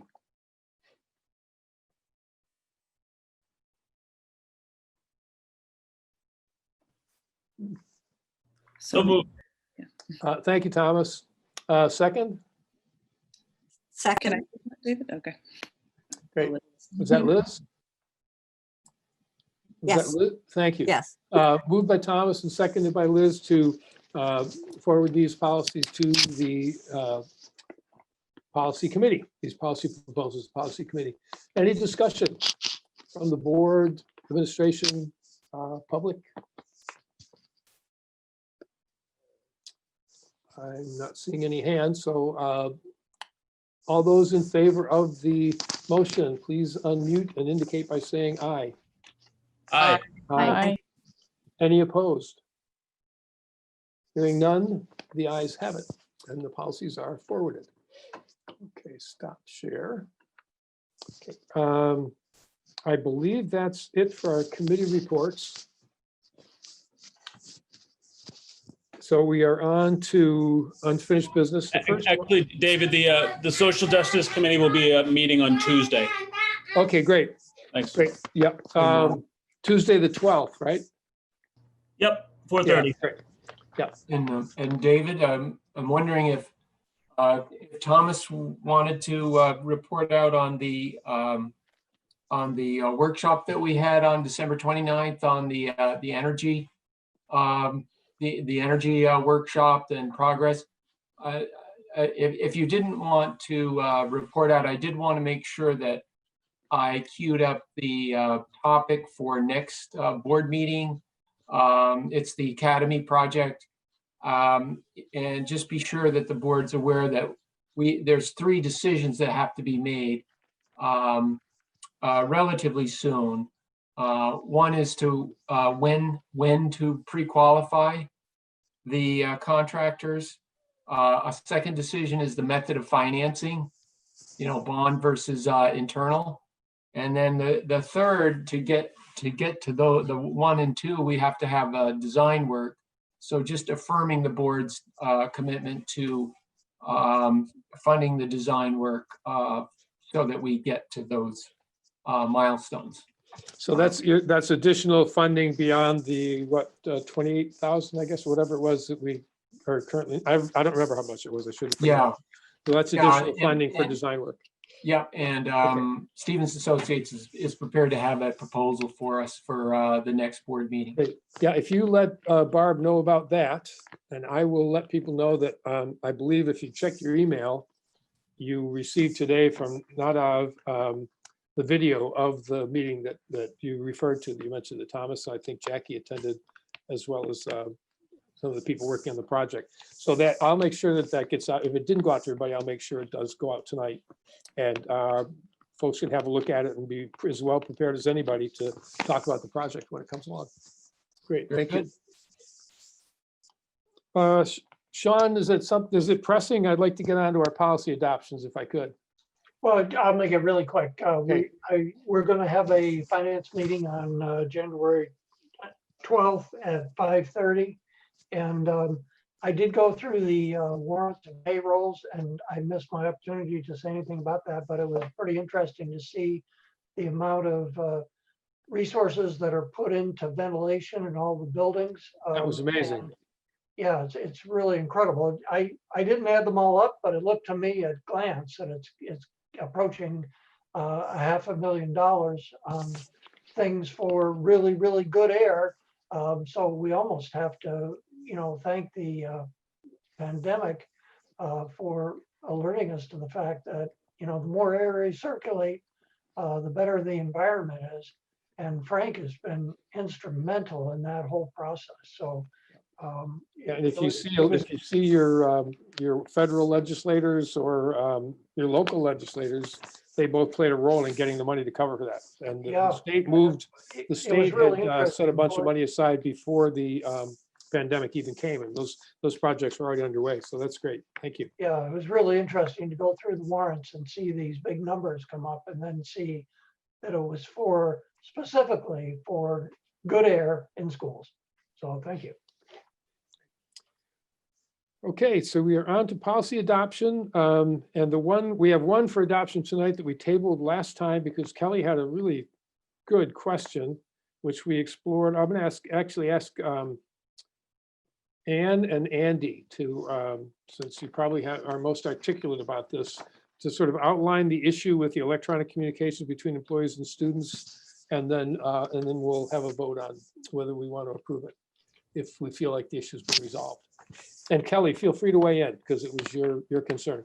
So I had reached out based upon Kelly's concern and tabling the policy at the last instance. I reached out to council to discuss the parameters around, was there any flexibility on the time lane, and the original concerns around the policy within the electronic communications policy is a prohibition against any sort of electronic communications between staff and students in the hours of 10 p.m. to 6 a.m. That would not prevent a student from turning something in. It would just really prevent direct correspondence. When I reached out to council, the feedback around that is that in a vast majority of cases where there's been grooming or sexual exploitation of minors, that late night communication and correspondence was a component in many of those cases. So that's the reason why that time range is it. So there's really no flexibility in that policy. It is a required policy, but the reason for the prohibition is really in the mindset of that's been just a prevalent factor in many, many horrific cases involving inappropriate staff actions towards minors. And one of the things that came up, I guess it was at the SU meeting when was that when we talked about this most recently?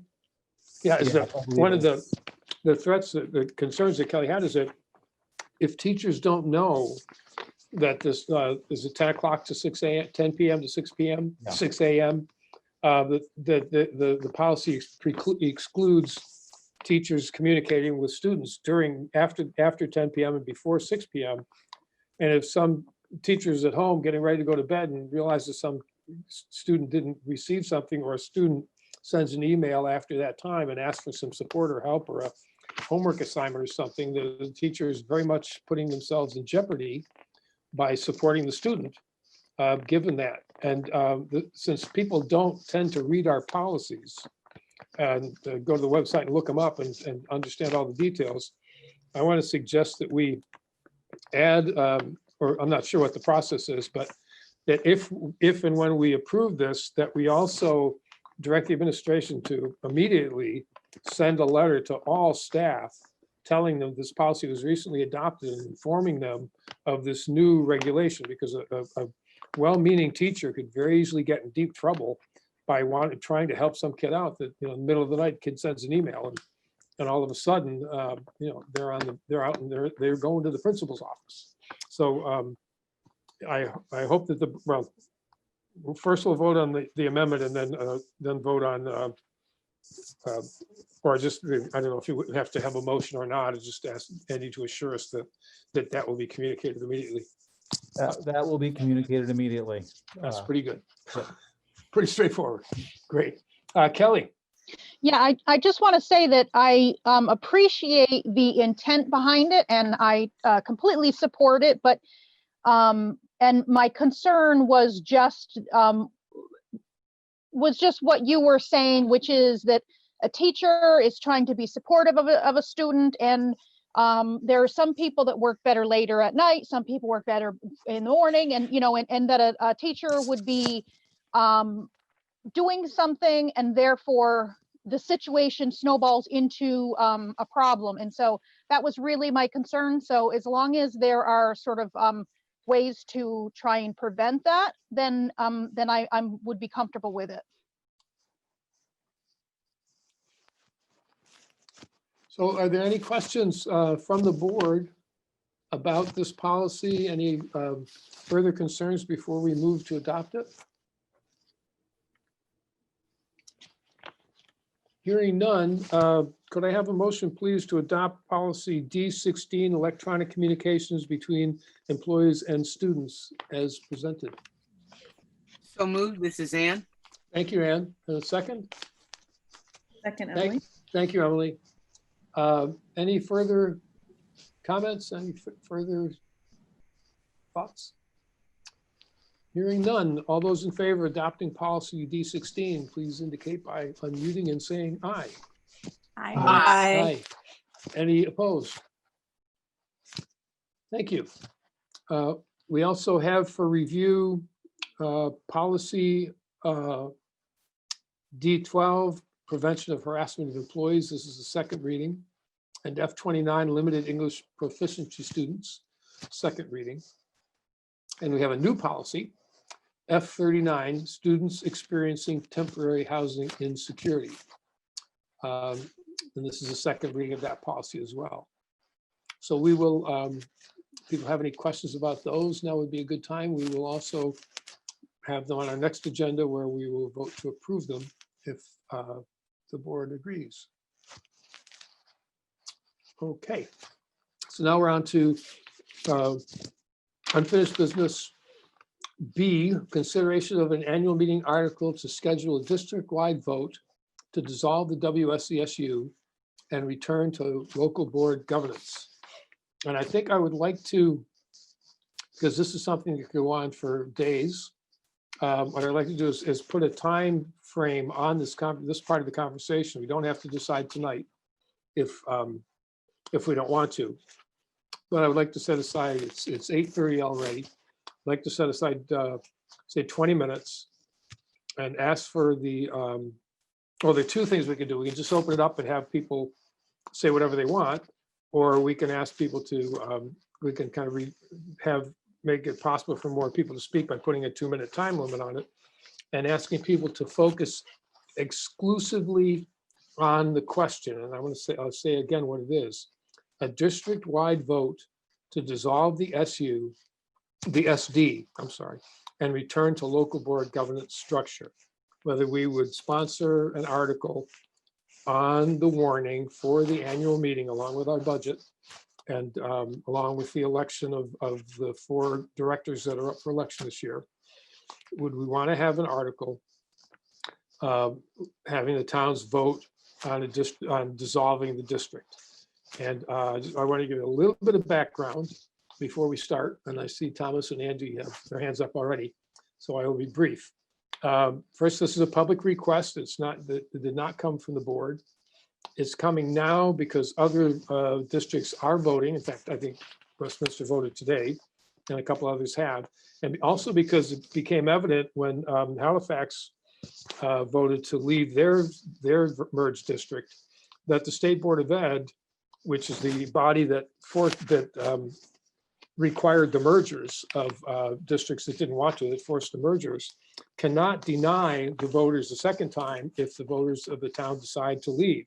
If, for instance, Brattleboro wanted to leave the school district and return to our town district, we could vote to do that. And as long as the 3 other towns agreed to allow us to do that, we could do that.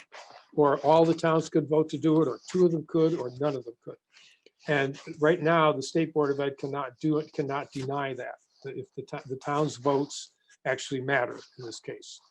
The State Board of Ed, recognizing that they didn't have that authority, quickly asked the Agency of Education to craft legislation to change that. And so that's why this is here now. That's why there's an urgency, because if they do, although you can never know what the legislature is going to do. They're very hesitant to take up this topic again, but who knows? It could get tucked in a little bit that nobody knew about. So there's concern about never being able to do it again if we don't do it right now.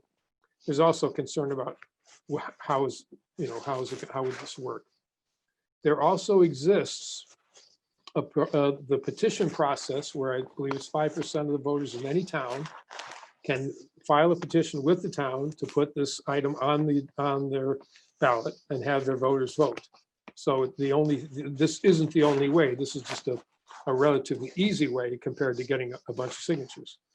So the question to us is, do we want to provide the voters the opportunity to return to their former school district governance structures or not? So again, I want to read the question because I don't want to hear war stories about Act 46. I don't want to go over the ballots and how much, whether it was a valid election or not. I don't want to hear any of that. What I want people to talk about, please stay on the topic of, do you see this as an important responsibility for this board to put this on the ballot so that the towns can vote right now, this spring, about whether they want to dissolve this merged district or not. So again, a district-wide vote to dissolve the WSESD and return to local board governance structure. Please address that and nothing else. And Thomas, Thomas was first, and I'm gonna have Kelly, and then Sean and other people if you wish to speak. Please raise your hands. I would ask you to keep your comments to 2 minutes. Go ahead, Thomas. I'll be very brief. You answered most of my question. I didn't know what would have changed since the last time when the towns voted and it was disregarded by the state. So my main question was, do we know that if people vote to dissolve it, that it will actually happen? Because the voters have been through this before. So with that clarified, I would just say that we owe it to the voters to at least give them one more shot at some democracy. Kelly. I'm going to piggyback on that and say that it's been a long period of time, both with the pandemic and also with this whole merger process. And regardless of where people stood or stand now, and I think maybe people might have changed their mind one way or the other, I think that it is our responsibility to give them an opportunity to make a decision. And I also think that not only is it a choice on that, but I think it's almost like we're having a review. You know, everybody at work, they have a review in some manner. This is like a review on us and determining whether we are doing sufficient enough that we would overcome any concerns or fears or whatever it is that people would have. So I would certainly support putting it out there for the people to make a decision. Thank you. Kelly, that was a little over 2 minutes. So for subsequent speakers, that was a little long. I got the clock here. Sean? Yeah, I just wanted to ask about the process. I know Westminster, the ballot was actually brought forth by the select board. And I think that happened in Halifax and Reedsboro also.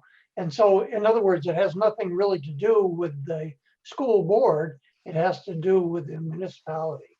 So that was my wonder and question. Thanks.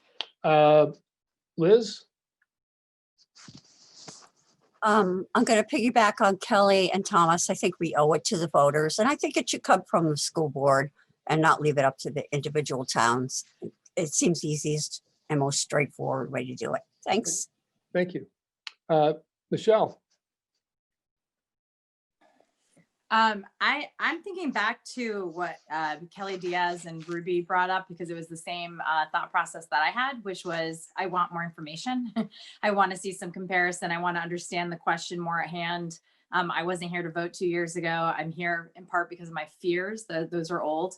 And so I just feel like to throw something on the ballot with less than 2 months to inform, I feel like we would have to have a responsibility to make sure that the information is together and that we could have an informed society voting and not just have old feelings of people who cared about something from 3 years ago with no information voting. That doesn't feel very equitable or just open to our entire community. So Thanks, Michelle. Any other board members? Tim?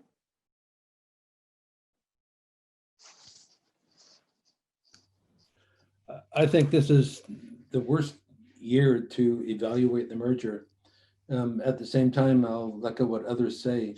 It would be offensive, I think, to deny the democratic process to town voters. So at this point, I've been vacillating, but I would be for it. Thank you, Tim. Jody? I am all in favor of putting it to a town vote. I think that this board has been a very good board. We're very lucky to have this board, but this board does it. What's happening at all these meetings, they're much too long. It's too much for a board to handle. I also think that the heart is missing, because the heart is the individual communities, and I think they need to have a say in what's happening to their schools. Thank you. Ann? Thanks, Dave. I want to answer Thomas's question immediately, which is that yes, we can. Their legal means has been found through the Vermont Constitution to do this thing. Yes, obviously, we would have to know how it works, but we went into this not quite knowing how it works. And we may very well lose this opportunity if we do not take it now, because there are people who are trying to change the law yet again to prevent this from happening. So a decision not to think about it now may very well be a decision not to ever have it. And that's all. Thank you. Thank you, Ann. Paul Smith?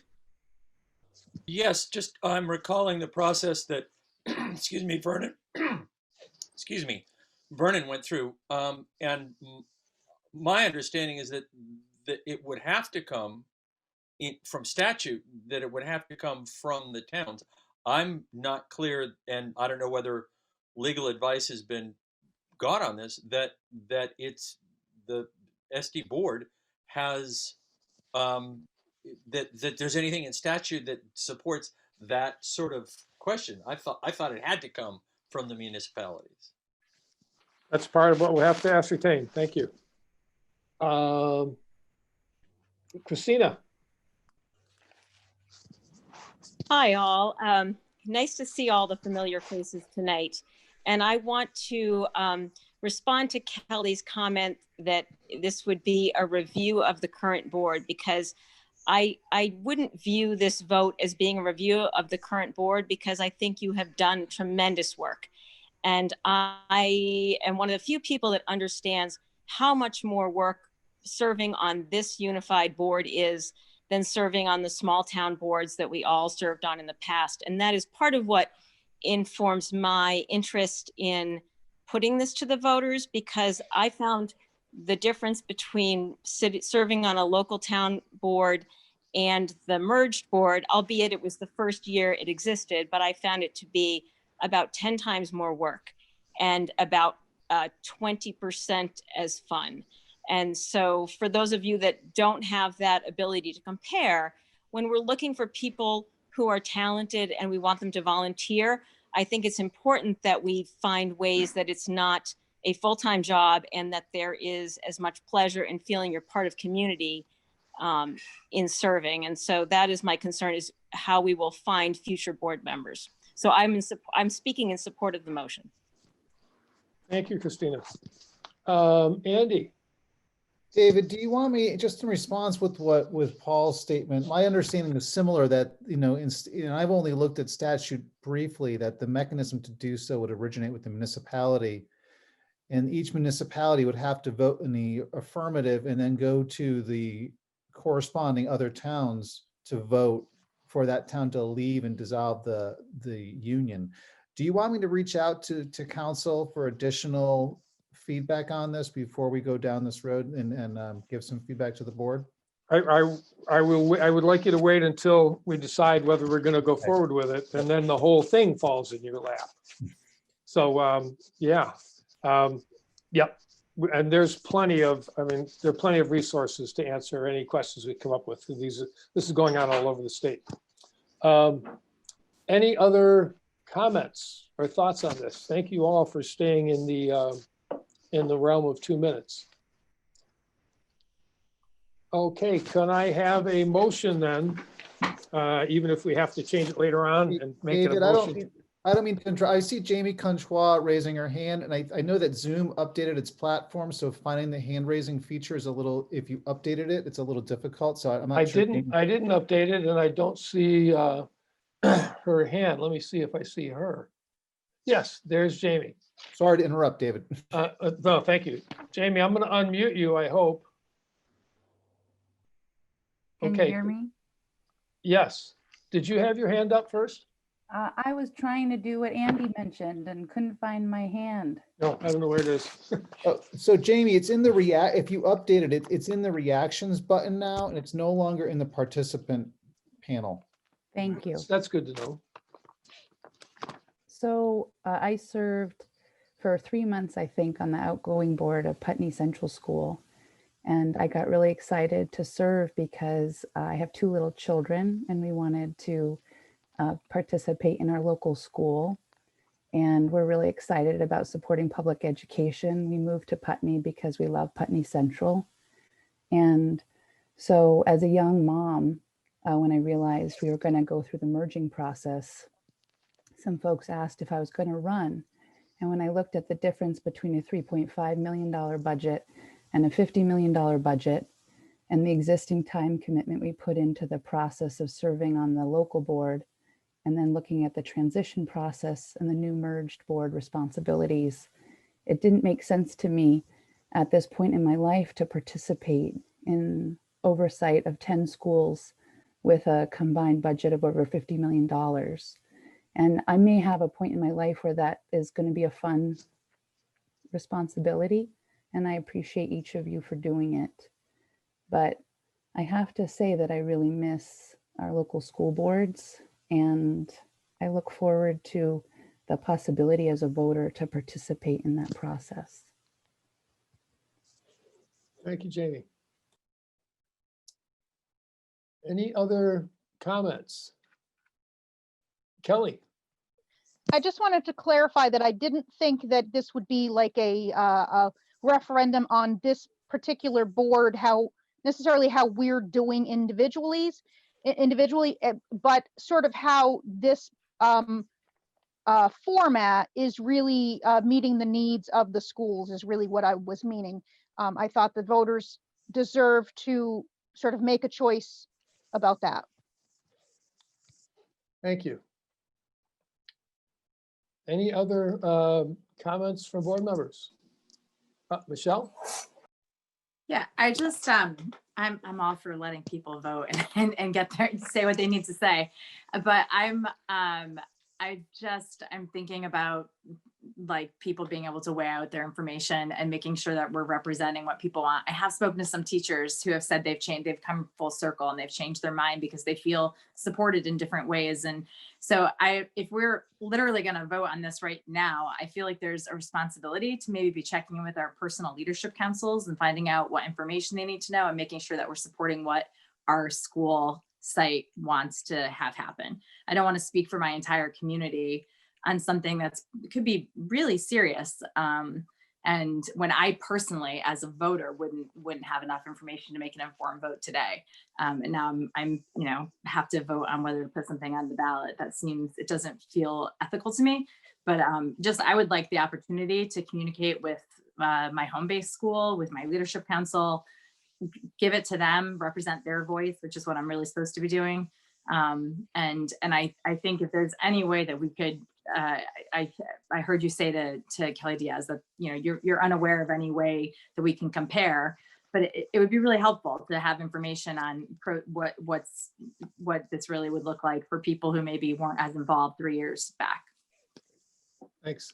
Okay, we're still on the 2-minute limit, please. Tara? The only question, thank you for allowing me to talk. The only question I would like to look at,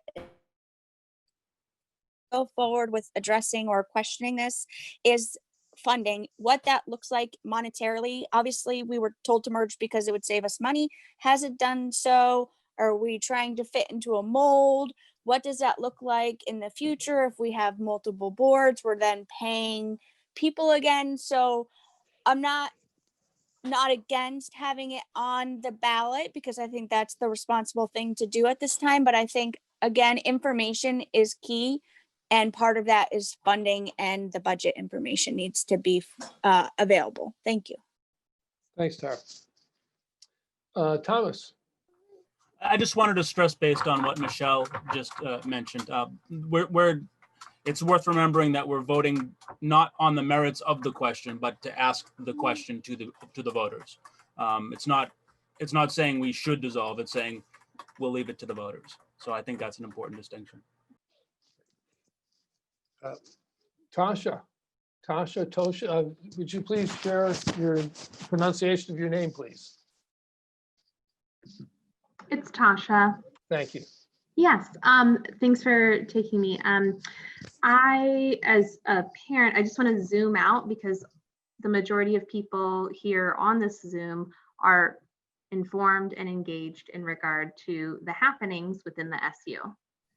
As a parent in a pandemic, remote schooling 2 children with a toddler in addition, asking me as someone who tries to take the time to engage when she can, to make an informed decision about the merged board versus the individual school boards, which I also, like Jamie,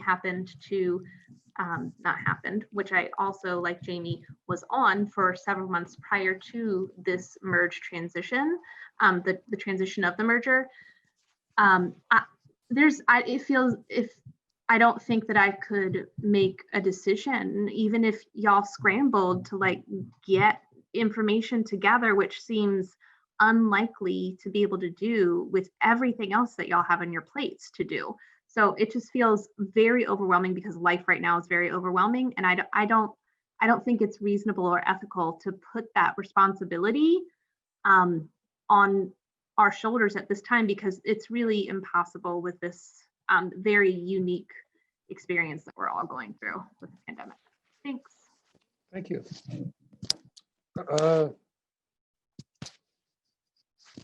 Well, we've just about used up our time. Jamie, you'll be the last one.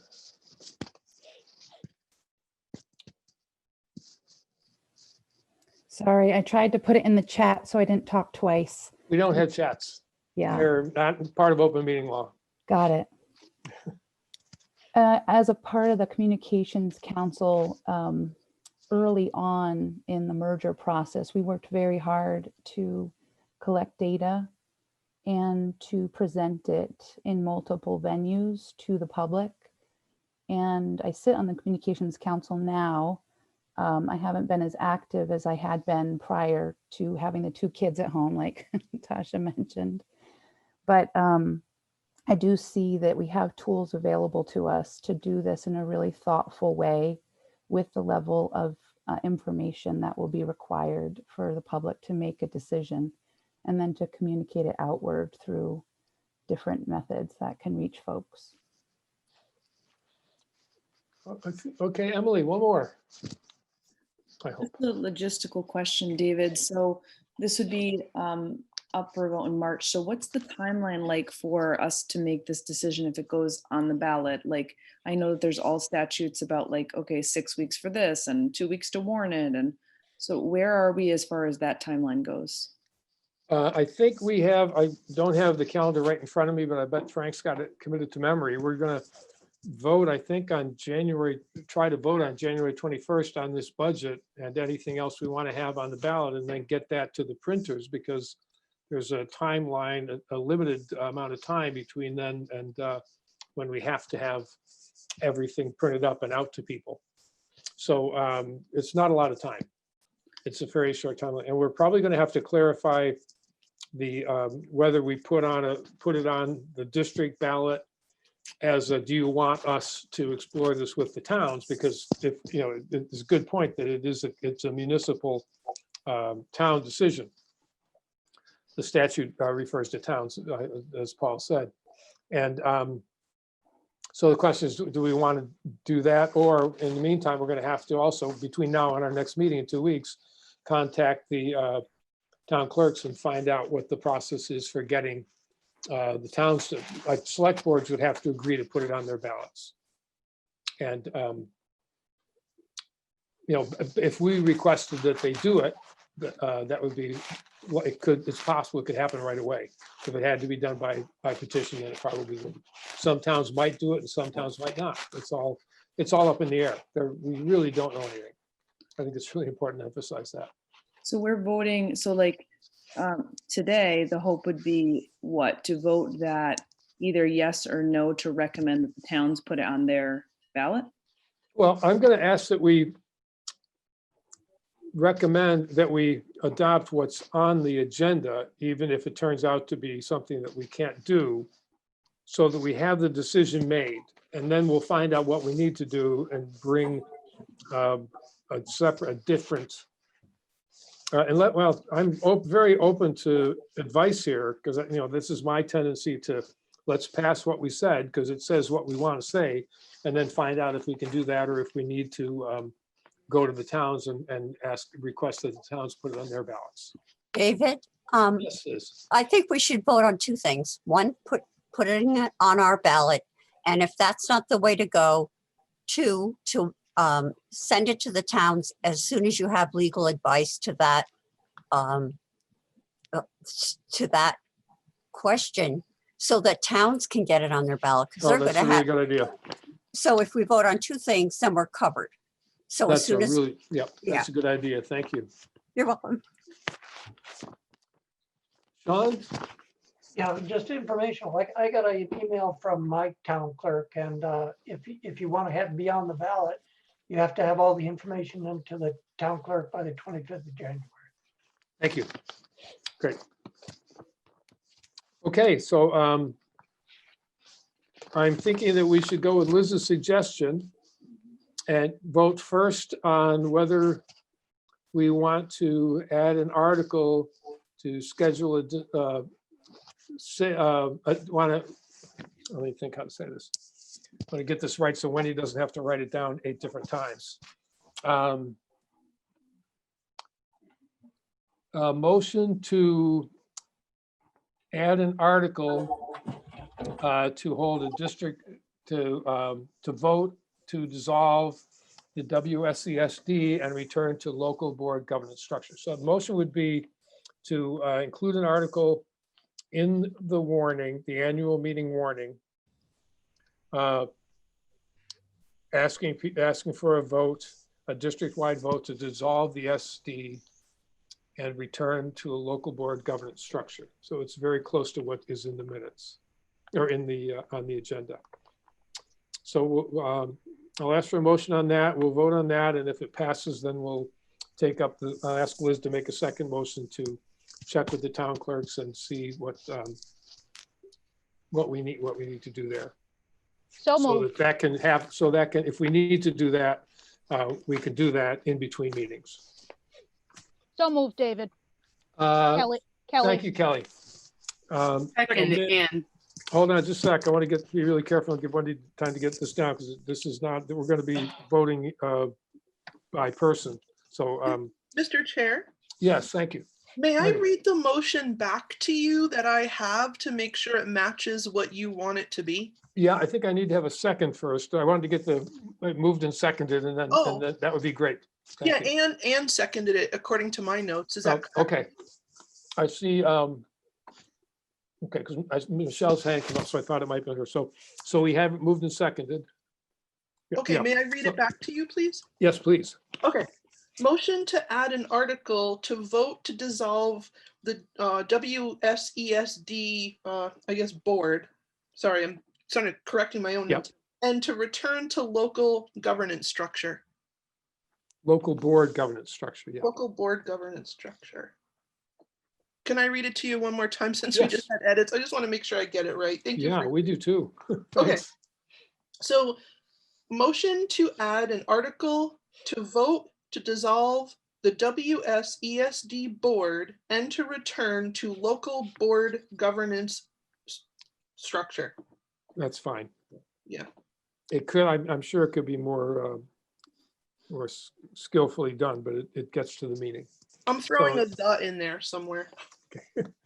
So moved and seconded. We've had a lot of discussion. Does anyone feel like they need to speak again before we vote? Okay, I'm just going to go down the list here. Anne, yay or nay? Yay. Emily? Yay. Kelly? Yay. Liz? Yay. Michelle? I'm gonna abstain. Okay. Sean? No. Yes. Thomas? Tim? Yes. Okay. So, and I vote yes as well. So we are 1, 2, 3, 4, 5, 6, 7 yay, 1 nay, and 1 abstention. Is that what you have, Wendy? 1 second. Am I on? Okay. Mr. Chair, I have 1, 2, 3, 4, 5. Sorry, 1, 2, 3, 4, 5, 6, 7. Yes, 7 yay, 1 abstain, 1 nay. Thank you. You're welcome. Thank you. Now, Liz, can you, have you thought about how to formulate that motion? Sort of. Let's see. If it doesn't, let's see. We'll get it. We'll get Okay. there. If the vote to dissolve the merger does not fall within the provenance of the WSESD board, I move that we forward that information immediately to each town select board for their consideration to put on the March ballot. Okay, so let me just go back a little bit. If dissolution is not in our, what was it in the? Provenance. Provenance, good word. Provenance. Well, okay, right after that? Then the board will, I don't remember, if it said the board will immediately send it to each town select board to put on their March ballots. Well, so we'll immediately request. Yeah, I'm there you gonna, go. I'm gonna change that. Each town select board to, what would you say, to include a dissolution, a dissolution article. There you go.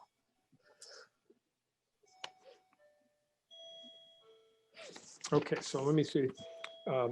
If dissolution, move that, if dissolution is not in the WSESD province, we will immediately request each town select board to include a dissolution article on their warnings.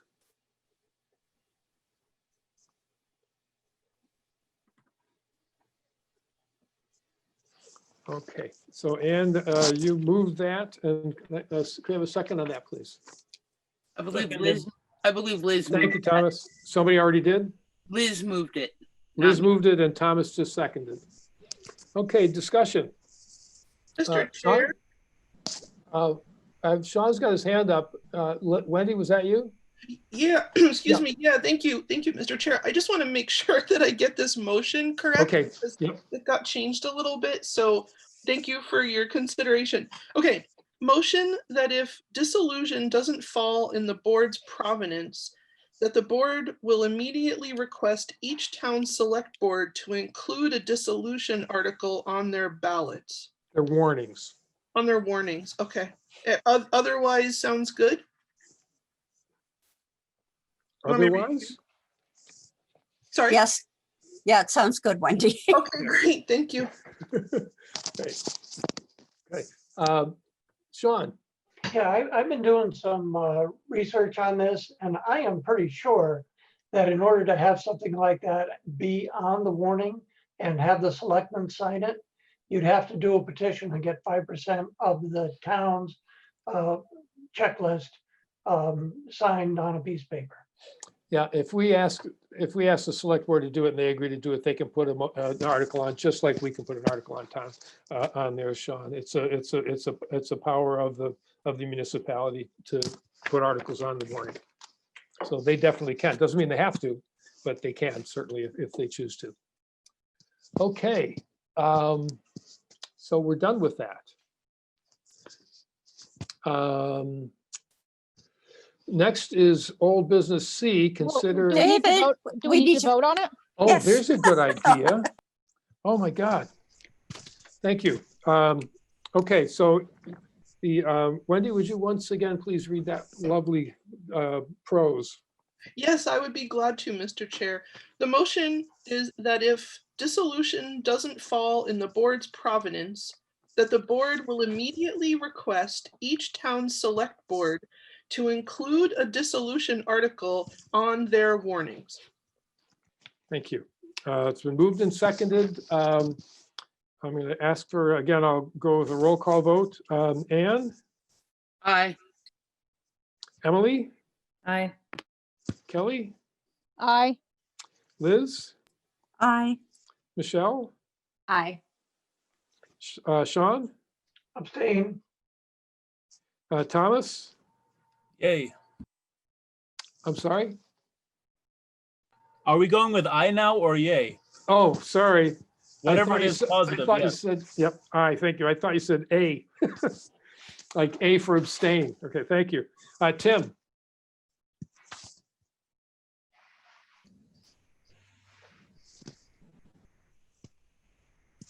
I have to hear you say it, Tim. Oh. Aye. Thank you. And I say aye. So we have 9 ayes and 1 abstention. No, I'm sorry, 1, 2, 3, 4, 5, 8 ayes and 1 abstention. We have 1 member absent tonight. So that motion passes as well.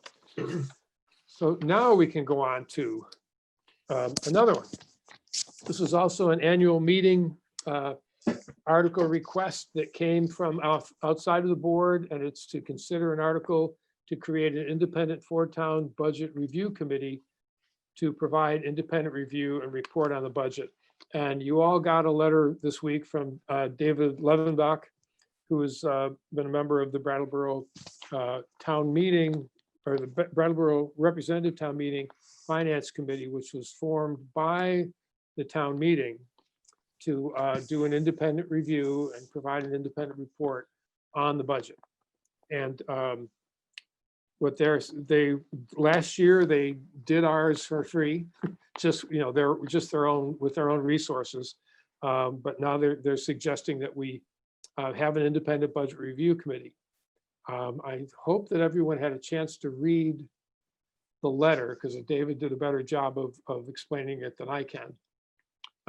So what's your pleasure for this? This would be for the district membership. All the voters would vote whether we should, whether the board should establish an independent budget review committee to independently review and report on the budget. So what's your pleasure? I see your hand. Go ahead, Tim.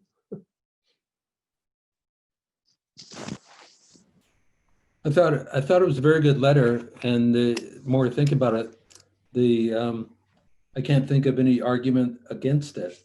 It reflects transparency and responsibility, and it's carrying on a review that was done in the past before the merger. I don't see why the merger would warrant any less transparency. So I thought it was a good letter. I agree with his points. I'm for it. Thank you. Thomas. Although the details, of course, how Right. you pick members is yet to. Yeah, be. well, we can try to put something together for the next meeting to actually the language for the article.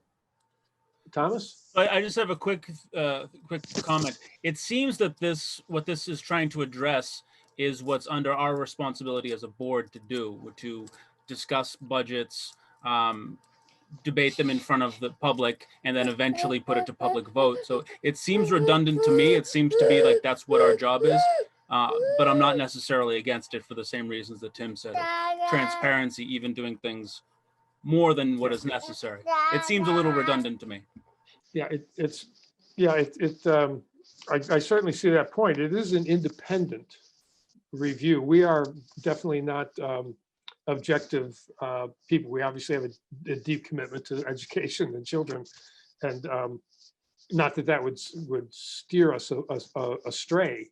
But there's also only so much we can do with a 147-page document, and we're not any of us, I think, fiscal professionals. So that was partly why Brattleboro took it on, was just to have an independent voice beyond the select board. And I think too, Brattleboro people seen the value of it. It's been really helpful. But again, the other towns haven't done that. Go ahead, Thomas. Yeah. Just one thing on the topic of independence. Now, is this referring to my question is, you know, with a budget is political.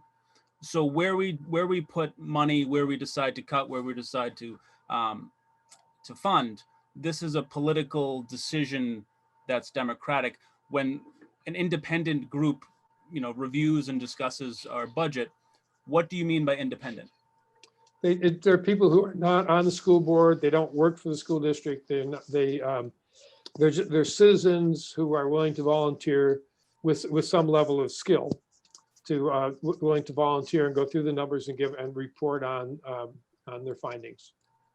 My question is, what sort of findings? Just saying, like, it seems to me that any sort of decision or comment that they have on our budget would be subjective. Am I missing? Are there objective things that they would be reporting on? I think well, it's hard to answer that because everything is subjective, obviously, if a human does it. Except for math. Their efforts are to not be that, to be really cold and objective and just look at the numbers and look at the justifications and the explanations for the numbers, and then give their opinion on that. So in the interim, I can send you some of the previous reports that they did for Brattleboro, and you could get a really good sense of what they did, and the ones they did for yeah, I'll send them to everybody unless we decide not to do this. Liz, and then Kelly, and then Ann, and then Christina. Yeah, I'm not sure how I feel about it. I know Brattleboro's had that, but the towns have, I don't believe any of the other towns have had that.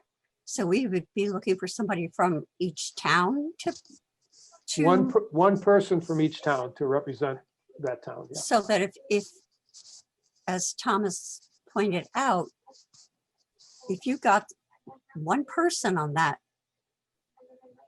body who doesn't really support public school education or never wants to see a budget go up, they could literally doom our budget if they came out and said, oh no, this isn't any good. I guess I just have a lot of questions because I haven't dealt with it before. Yeah, yeah, I understand. And with the smaller, with the small school budgets, it's almost not necessary because the lay people can look at that budget and in a very short period of time, be pretty clear about what's in there and what's not. Right. And see the changes over several years as well. This is where is a much larger institution. I think the more eyes we have on it, the better. But again, we can get people like that on the school board as well, and they can torpedo a budget just as well. Yeah, I've seen that happen in a town before. So. Okay, thank you. Kelly? I think having extra people sort of help out and hopefully they would be people who had some sort of expertise or skills or experience that would help us to go through the budget process. My question kind of would go towards, would they be kind of advisory like the leadership councils are, or are they sort of like an oversight of us and the budget? You know, I mean, that's really where my questions would go as to the authority and the that sort of thing. Yeah, Although let me just say just one more thing, which is that I think we have in our recent history, the last year, 2 years, we have had different community involvements, such as the superintendent search. You know, we've had other sort of groups from the community who have helped advise us on things and provide information. So I don't think that that's necessarily a bad thing, but my concerns would go to the logistics of it. Yeah. Again, the model the way I understand this is based on the model that the Brattleboro town meeting created, and that this body has the finance committee has zero authority. They have the only influence they have is the strength or the value of their ideas, and their only responsibility is to put out an independent report. They have no authority, and they're not in any. The town meeting is created that the town district would create this, but not as an advisory committee, not as a subcommittee. It would be voted for by our annual meeting and created to represent the entire annual meeting, the entire district. So zero authority. Ann. Thank you, Dave.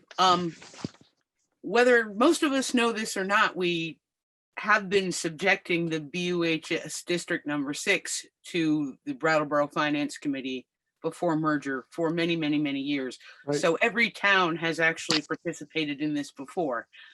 I think an independent review is great. You are correct. They have no authority. They make a recommendation, which is later published, and it tends to be pointed entirely toward fiscal responsibility. Not, for example, if we have to spend $1 million because a school fell down, they would say that was responsible. If we wanted to build an aquatorium, they might not agree with that. So it's strictly advisory. It's advisory to the voters, not to us. And I have never heard them not address questions that they have in open budget meeting. And generally they recommend that the budgets are approved. But again, we've all been doing this for a long time. We just didn't know it. Thank you. Christina? So I found it to be very helpful last year to have the Brattleboro Finance Committee weighing in, and they attended, but they had a representative attend the budget meetings and ask questions so that there were no surprises that came in the report. If they had concerns, we had an opportunity to speak with them about it. And I think one of the things that always made me comfortable in the small towns was I knew Paul and Jody Normando had read that budget through and through, as had many other townspeople. And I could address, right down to, maybe not the number of erasers, but, how many teachers we had in the budget, in the $50+ million budget. That's not possible. So having somebody outside asking the questions and giving the public a reassurance that not exactly lay people, but skilled lay people have taken a look at it from outside, outside, I don't want to say clubhouse, but outside the camaraderie of a board, that somebody else has looked at it and can explain it and has asked the big questions, was very helpful, I think. And it helped me last year in thinking about the budget and feeling confident it was a good budget, having people from outside look at it. Thank you. Ruby? Sorry, Ruby McAdoo Putney. I guess I wanted to also say that I've appreciated over the last year the work that the Finance Committee has done. And I think that transparency is good, and I can see that this would be a good thing. But I also recognize that the process in Brattleboro is so different than any of our other towns in terms of their town meeting structure.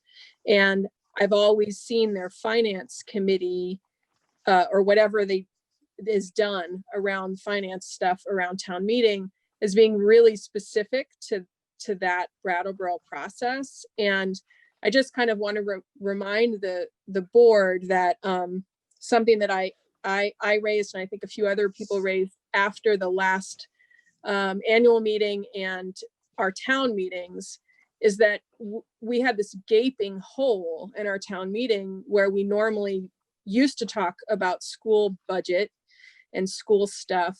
And at least in Putney, it just was non-existent, and we were kind of shut down. And I think part of that was just lack of planning around the it being requested that there be a space for that was held for discussion of school stuff. And so I feel like I see the spirit of this and I understand it, but I feel like the cultures in our town, our smaller towns, our non-Brattleboro towns, is to have that discussion on the floor in town meeting. And so how do you replace that, and how do you also complement it and bring and move that culture along? I don't know that this type of a committee does that, but it's, if it's the best effort, then I don't think that it would hurt. I certainly think that I really did appreciate the voice from the Brattleboro Finance Committee around approval of the budget, of the school budget last year. That's all. Thank you. Thomas? I just want to make one last quick note that I believe it was I'm sorry if it wasn't mentioned, that they tend to have a focus on financial responsibility, and that in modern parlance, that is a political idea. It's not necessarily talking about what we're doing here is we're making judgments. And I don't believe that even if they don't have a decision or they don't have any sort of say in this, they have influence. And it sounds like they're not, if I'm reading this correctly, appointed or voted in by voters. I think that voters are perfectly capable of digesting our budgets and telling us what to do. And I don't think there needs to be anybody else involved in the conversation. The citizens who are going to be taxed and the people who are going to be making the decisions for them, are going to represent them. Thank you. Any other comments? Well, would anyone like to make a motion that, that we draft an annual meeting article to create an independent four-town budget review committee to provide an independent review and report on the budget? So the only change from the agenda is that the motion is to draft an article. And that will clarify one of the things that Thomas just mentioned, and that's that the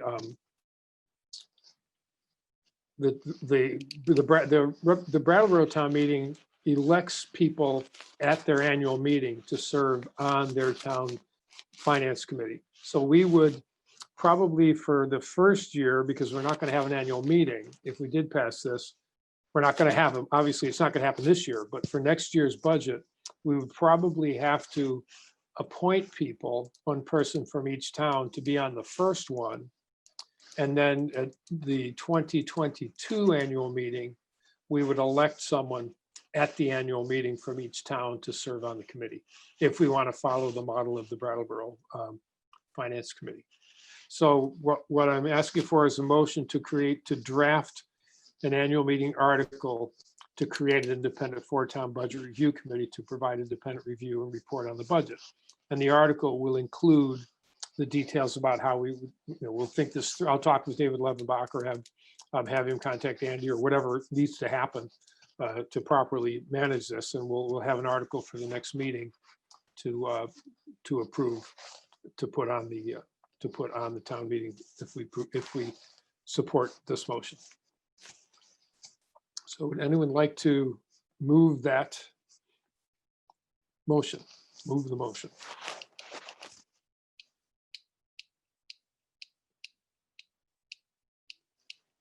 Tim? Yes, I move it. Second? Well, I will second it so we can vote. Oh, I see Emily had Unmute quick enough. Oh, okay. That's fine. Okay, so again, I'll go down through the list and we'll vote. 'Cause we may not be unanimous, so we'll go through the list and vote individually. On the motion to draft an annual meeting article to create an independent four-town budget review committee to provide independent review and report on the budget. Anne? Aye. Okay. I'm writing this down. Okay, Emily? Yes.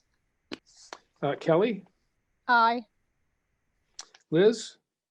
Abstain. Okay, Michelle? Yes. Sean? Abstain. Thomas? No. Tim? Yes. And I vote in favor. 1, 2, 3, 4, 5, 6 yay, 2 abstain, and 1 nay. Does that correspond with your record, Wendy? Yes, it does. Thank you. Thank you. Okay, we're on to new business. The first article A is to change the regular meetings to the first and third Tuesdays of the month. We've talked about this a few times. Does anyone, Sean, you want to say something? Yes, I actually called David Levenbach today to discuss what we just had discussed. And he said that it would be too bad to have the meeting on a Tuesday because that's when the Brattleboro Select Board meets. So he said there might be crossover in terms of, being able to make sure that the people that wanted to be at both meetings could be at both meetings and also for news reporting and so forth. So he raised that. So I'm just throwing it out there. Okay. Any other comments on, well, we need a motion. to change the meeting to the first and third Tuesdays. Could I have a motion to that effect, please? So moved. That was, I didn't hear who that was. It was Thomas. Thomas. Ann? No, it was Thomas, but I was. Thomas moved it and Ann seconded the motion. Is that correct? Yes. Can you read the motion again? Yes, I'll read the motion again. It was moved by Thomas, seconded by Ann, to change the WSESD regular meetings to the first and third Tuesdays. Any further discussion? Tim, your hand is up. Sorry. Oh, not anymore. Okay, hearing none. I have a question. Yes, Thomas. The only question I have is for BAMS. I know that there's supposed to be a leadership council meeting usually on Tuesdays. Today it was a half an hour before our meeting. Is this going to be an issue rescheduling that or having that at a different time? I don't know. I can't respond to that. We have a need to change, and so this is. I mean, we can try for Thursdays and continue to. But it's almost always impossible to find a date that's not a problem for someone. Okay. Thomas, I just really quick, I had to leave the meeting early tonight, but I asked them to see if they could find a new date and time. Thank you. That was my only concern. Okay, so we'll try a voice vote on this one. All in favor of changing the regular meetings to the first and third Tuesdays, please indicate by saying aye. Aye. Aye. Any opposed? The ayes have it. Thank you. I'd like to Any abstain. abstentions? Yeah, I abstain. Okay, so Wendy, does that mean, do we have to go through and call everybody's name if we have an abstention? Mr. Chair, I'm not really sure about procedure for that. I thought you knew that. Yeah. Ann does maybe. I'm sorry, I don't know open meeting law that well, especially in the Zoom age, but I can record that everybody present voted yay, except for Sean, Sean, you abstained, correct? Sean, you're muted. Yes, I abstained. Okay. Thank you. Great. If that's good enough for you folks, I can record it that way, but if you want to do it differently. No, let- that's fine. I think we know who everybody else is, and Barb will let us know if we have to fix it. Okay, the last thing, I think this was around the, again, this did not come from the board. I think it came up the first time we mentioned the possible vote for dissolution. That, how would we tell any, how can we possibly, I think it was Michelle made a really good point that we don't really have any way of informing people as to what we've been doing or how things are going compared to before. We don't have any measures or any information about progress and equity or savings or less administration or fewer employees, all the things that were supposed to happen. We don't have any information on that. And it just seemed like maybe having a survey. Well, my thoughts went immediately to Jen Jacobs and the great work that she did that she and her company did with the superintendent search surveys, and getting them to do a survey of the community and get a performance report on the board. Somebody else pointed out that that's really a terrible idea. I can't remember who it was, but so anyway, I'm not sure if we want to consider this or not. It's 9:28, so if you want to just let it go by the by, and we'll talk about how do we evaluate our performance in a more thoughtful manner sometime in the future, or we can decide to, well, anyway, what's your pleasure with this one? I'd like to hear from anyone on the board that has a thought. Jamie's ready, is there, and I will call on you in a minute. I just want to hear from the board. Sean?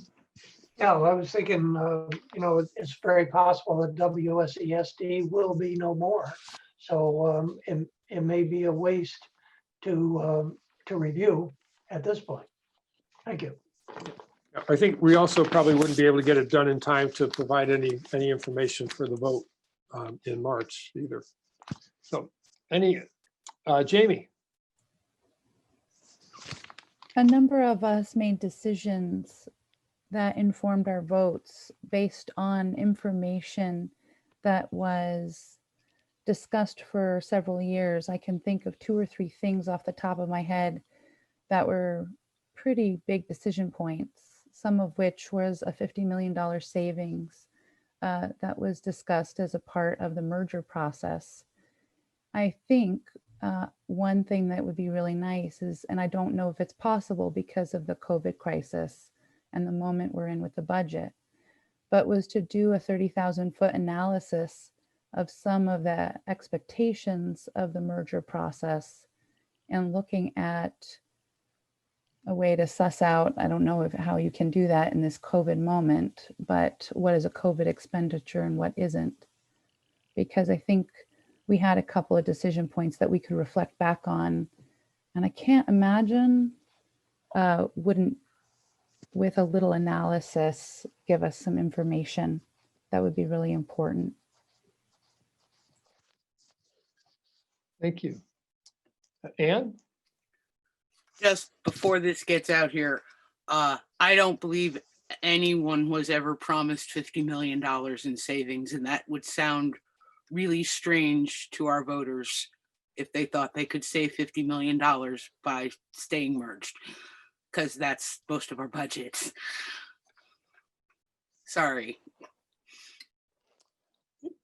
Yeah, I think Jamie's point, though, I think, is that there were goals in the process of merging, and there were expectations and in some cases promises, and having a look at those outcomes would be valuable. I don't think it's possible to do it because we aren't comparing the same things. It's not just the spending on COVID, but it's, I mean, you know, the goal of equity. How do you assess that in remote learning environments that we have no assessments for? We have no way of measuring any of the things that we're doing right now. So it's really, I mean, I agree completely. Lots of information would be really valuable, but not being in a worldwide pandemic and trying to make a decision like this at the same time in any sort of an informed way, I don't think it's realistic. I mean, we'll try and we'll see what people have to say. And it's also possible that people are going to vote what they're going to vote no matter what, but we just, we're going to go forward and see what we can come up with. But I think it's going to be very difficult to get any sort of valuable information out. Liz, did you have your? No, I agree. We weren't set up for keeping like separate two sets of books going, and it really is too bad in my view that we have to have the vote this year in case the legislature changes its mind. It does away with the statute, because I think for purposes of COVID that this has worked really, really well, but we're not always going to be in a COVID world. And I don't know. I just think it would be, I don't know. There's no way we can come up with anything. We do know that what was promised by the original merger we voted on didn't come to pass. I think we can be pretty sure of that. But that's it. Okay, Michelle.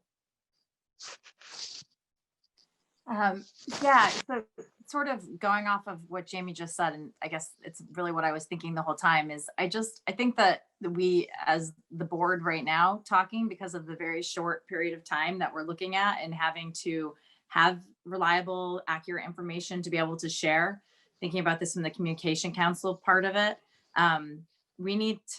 it can't be up to the communication council alone. Like there's 3 of us, flustering around to do what we can to build something new. And unless, Jamie wants to just pick up where she left off 3 years ago, but I feel like we need to see either people who are really familiar with this and where this information came from in the past come together, maybe form their own, a separate committee, and fast time that can come together. But I think that we do have a responsibility to have an assessment to provide for the public.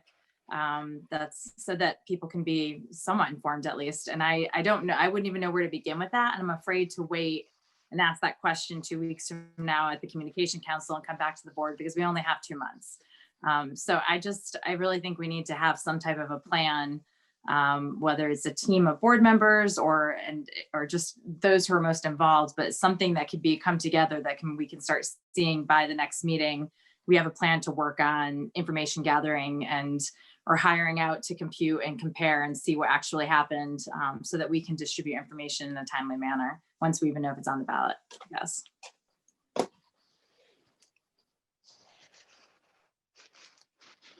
I think that's a really good idea. It's just really hard for me to imagine how or who can do that.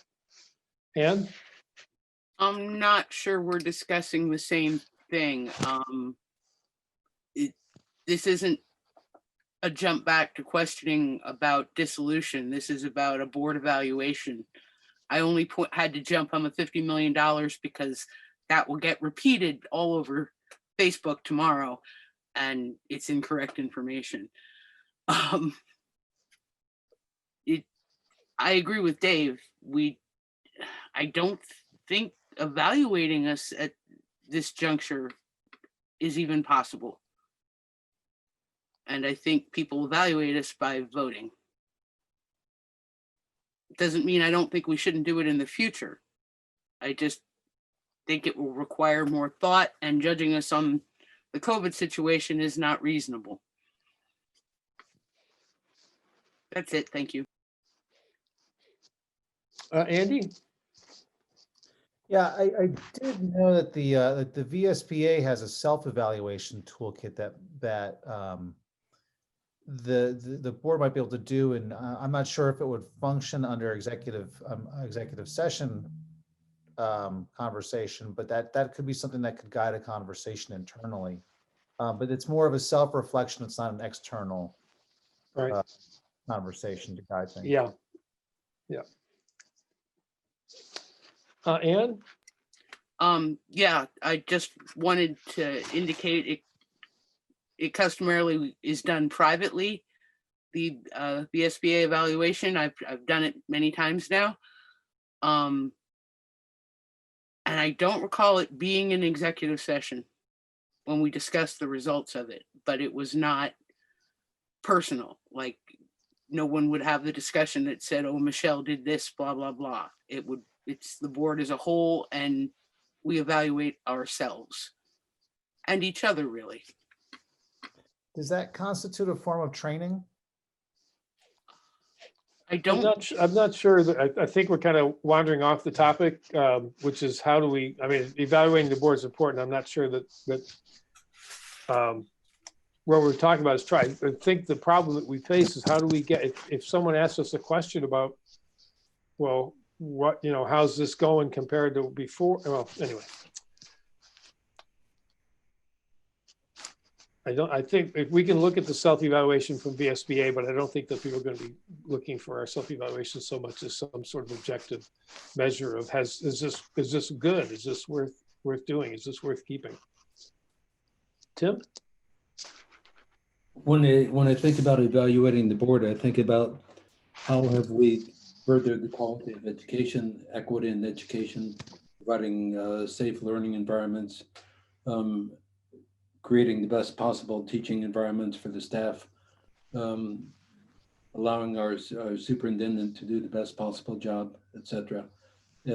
Your year-end evaluation, David, reminded me about all the actions that this board has taken. And an evaluation should look at the actions that this board has taken, policies passed. And it should also include how we have handled the unexpected.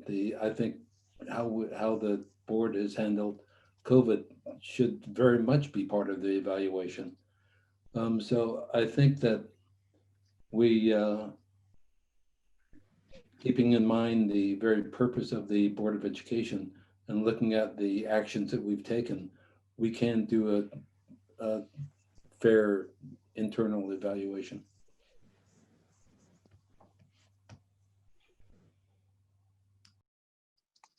Other thoughts or comments? Well, I'm not sure how to proceed. So I'm open to suggestions. I mean, I think the motion of whether we hire somebody to do a survey, I think we can probably not make. I'm not sure that that's going to take us anywhere, but how do we want to proceed in terms of evaluating our performance should this go on the ballot and people want to know? I mean, Tim mentioned some specifics that are in our report, but well, that's a good start, I guess, but still. Ann, got a solution for us? No, I have a question. How would this be on a ballot? No, this wouldn't be on a ballot. The solution is on the ballot. Yeah, sorry, it's what you just said, though. I was confused. I apologize. No, it's late. Yeah. Well, I think we're all stumped, and I think we'll just set this aside. We're definitely gonna. Jamie has her hand up. Oh, yeah, just now. Thank you. Jamie, go ahead. I think we're stumped because we're exhausted, and there's some key folks who can help us think this through that have cycled off the call. And so I would be happy to volunteer to just look at this question kind of from a 30,000-foot view and remind myself of some of the actual information, and look at where we were, because there was so much great work that we had done, and there are a couple of things, and there's so much great work that this body has done. So I think we could do some really fun high-level stuff, and I'm happy to volunteer to chat with anybody who wants to do that collaboratively. Well, Jamie, I'm going to write down that you're the contact person. And what would you say, 30,000 foot overview of 2 years of merged board? I think just creating a really simple rubric by which we would look at what we thought we were going to accomplish, what we accomplished from those pre-merger conversations, and then what we couldn't have foreseen that came. And so Michelle talks about, the things that people couldn't have imagined that were the positives that have become the positive outcomes. Okay, If you would make a little bit of a one-page outline that kind of overviews that, and then you could bring in people with diverse perspectives, because we all know.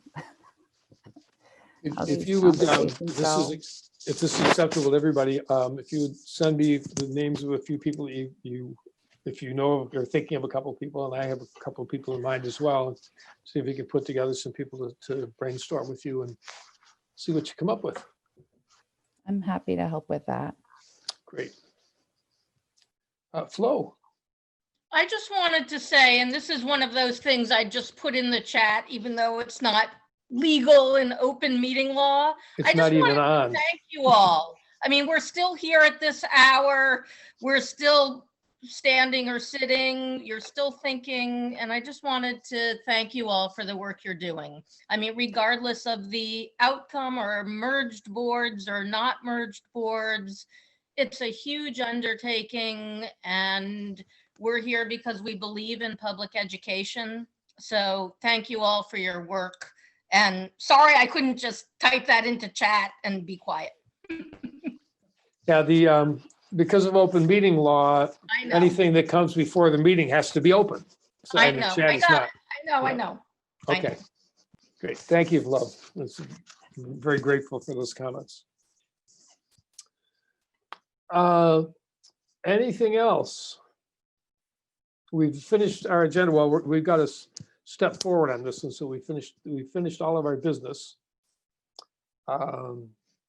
So George is on my mind. I don't know about the rest of you, but I'm anxious to see what's going on down there. So Ann, maybe you could. Mr. Chairman. There being no further business before this board, I move that we adjourn. A second. Thank you, Michelle. Thank you, everyone, for sticking with us until almost 10 o'clock again. I was sure we'd be done by 8.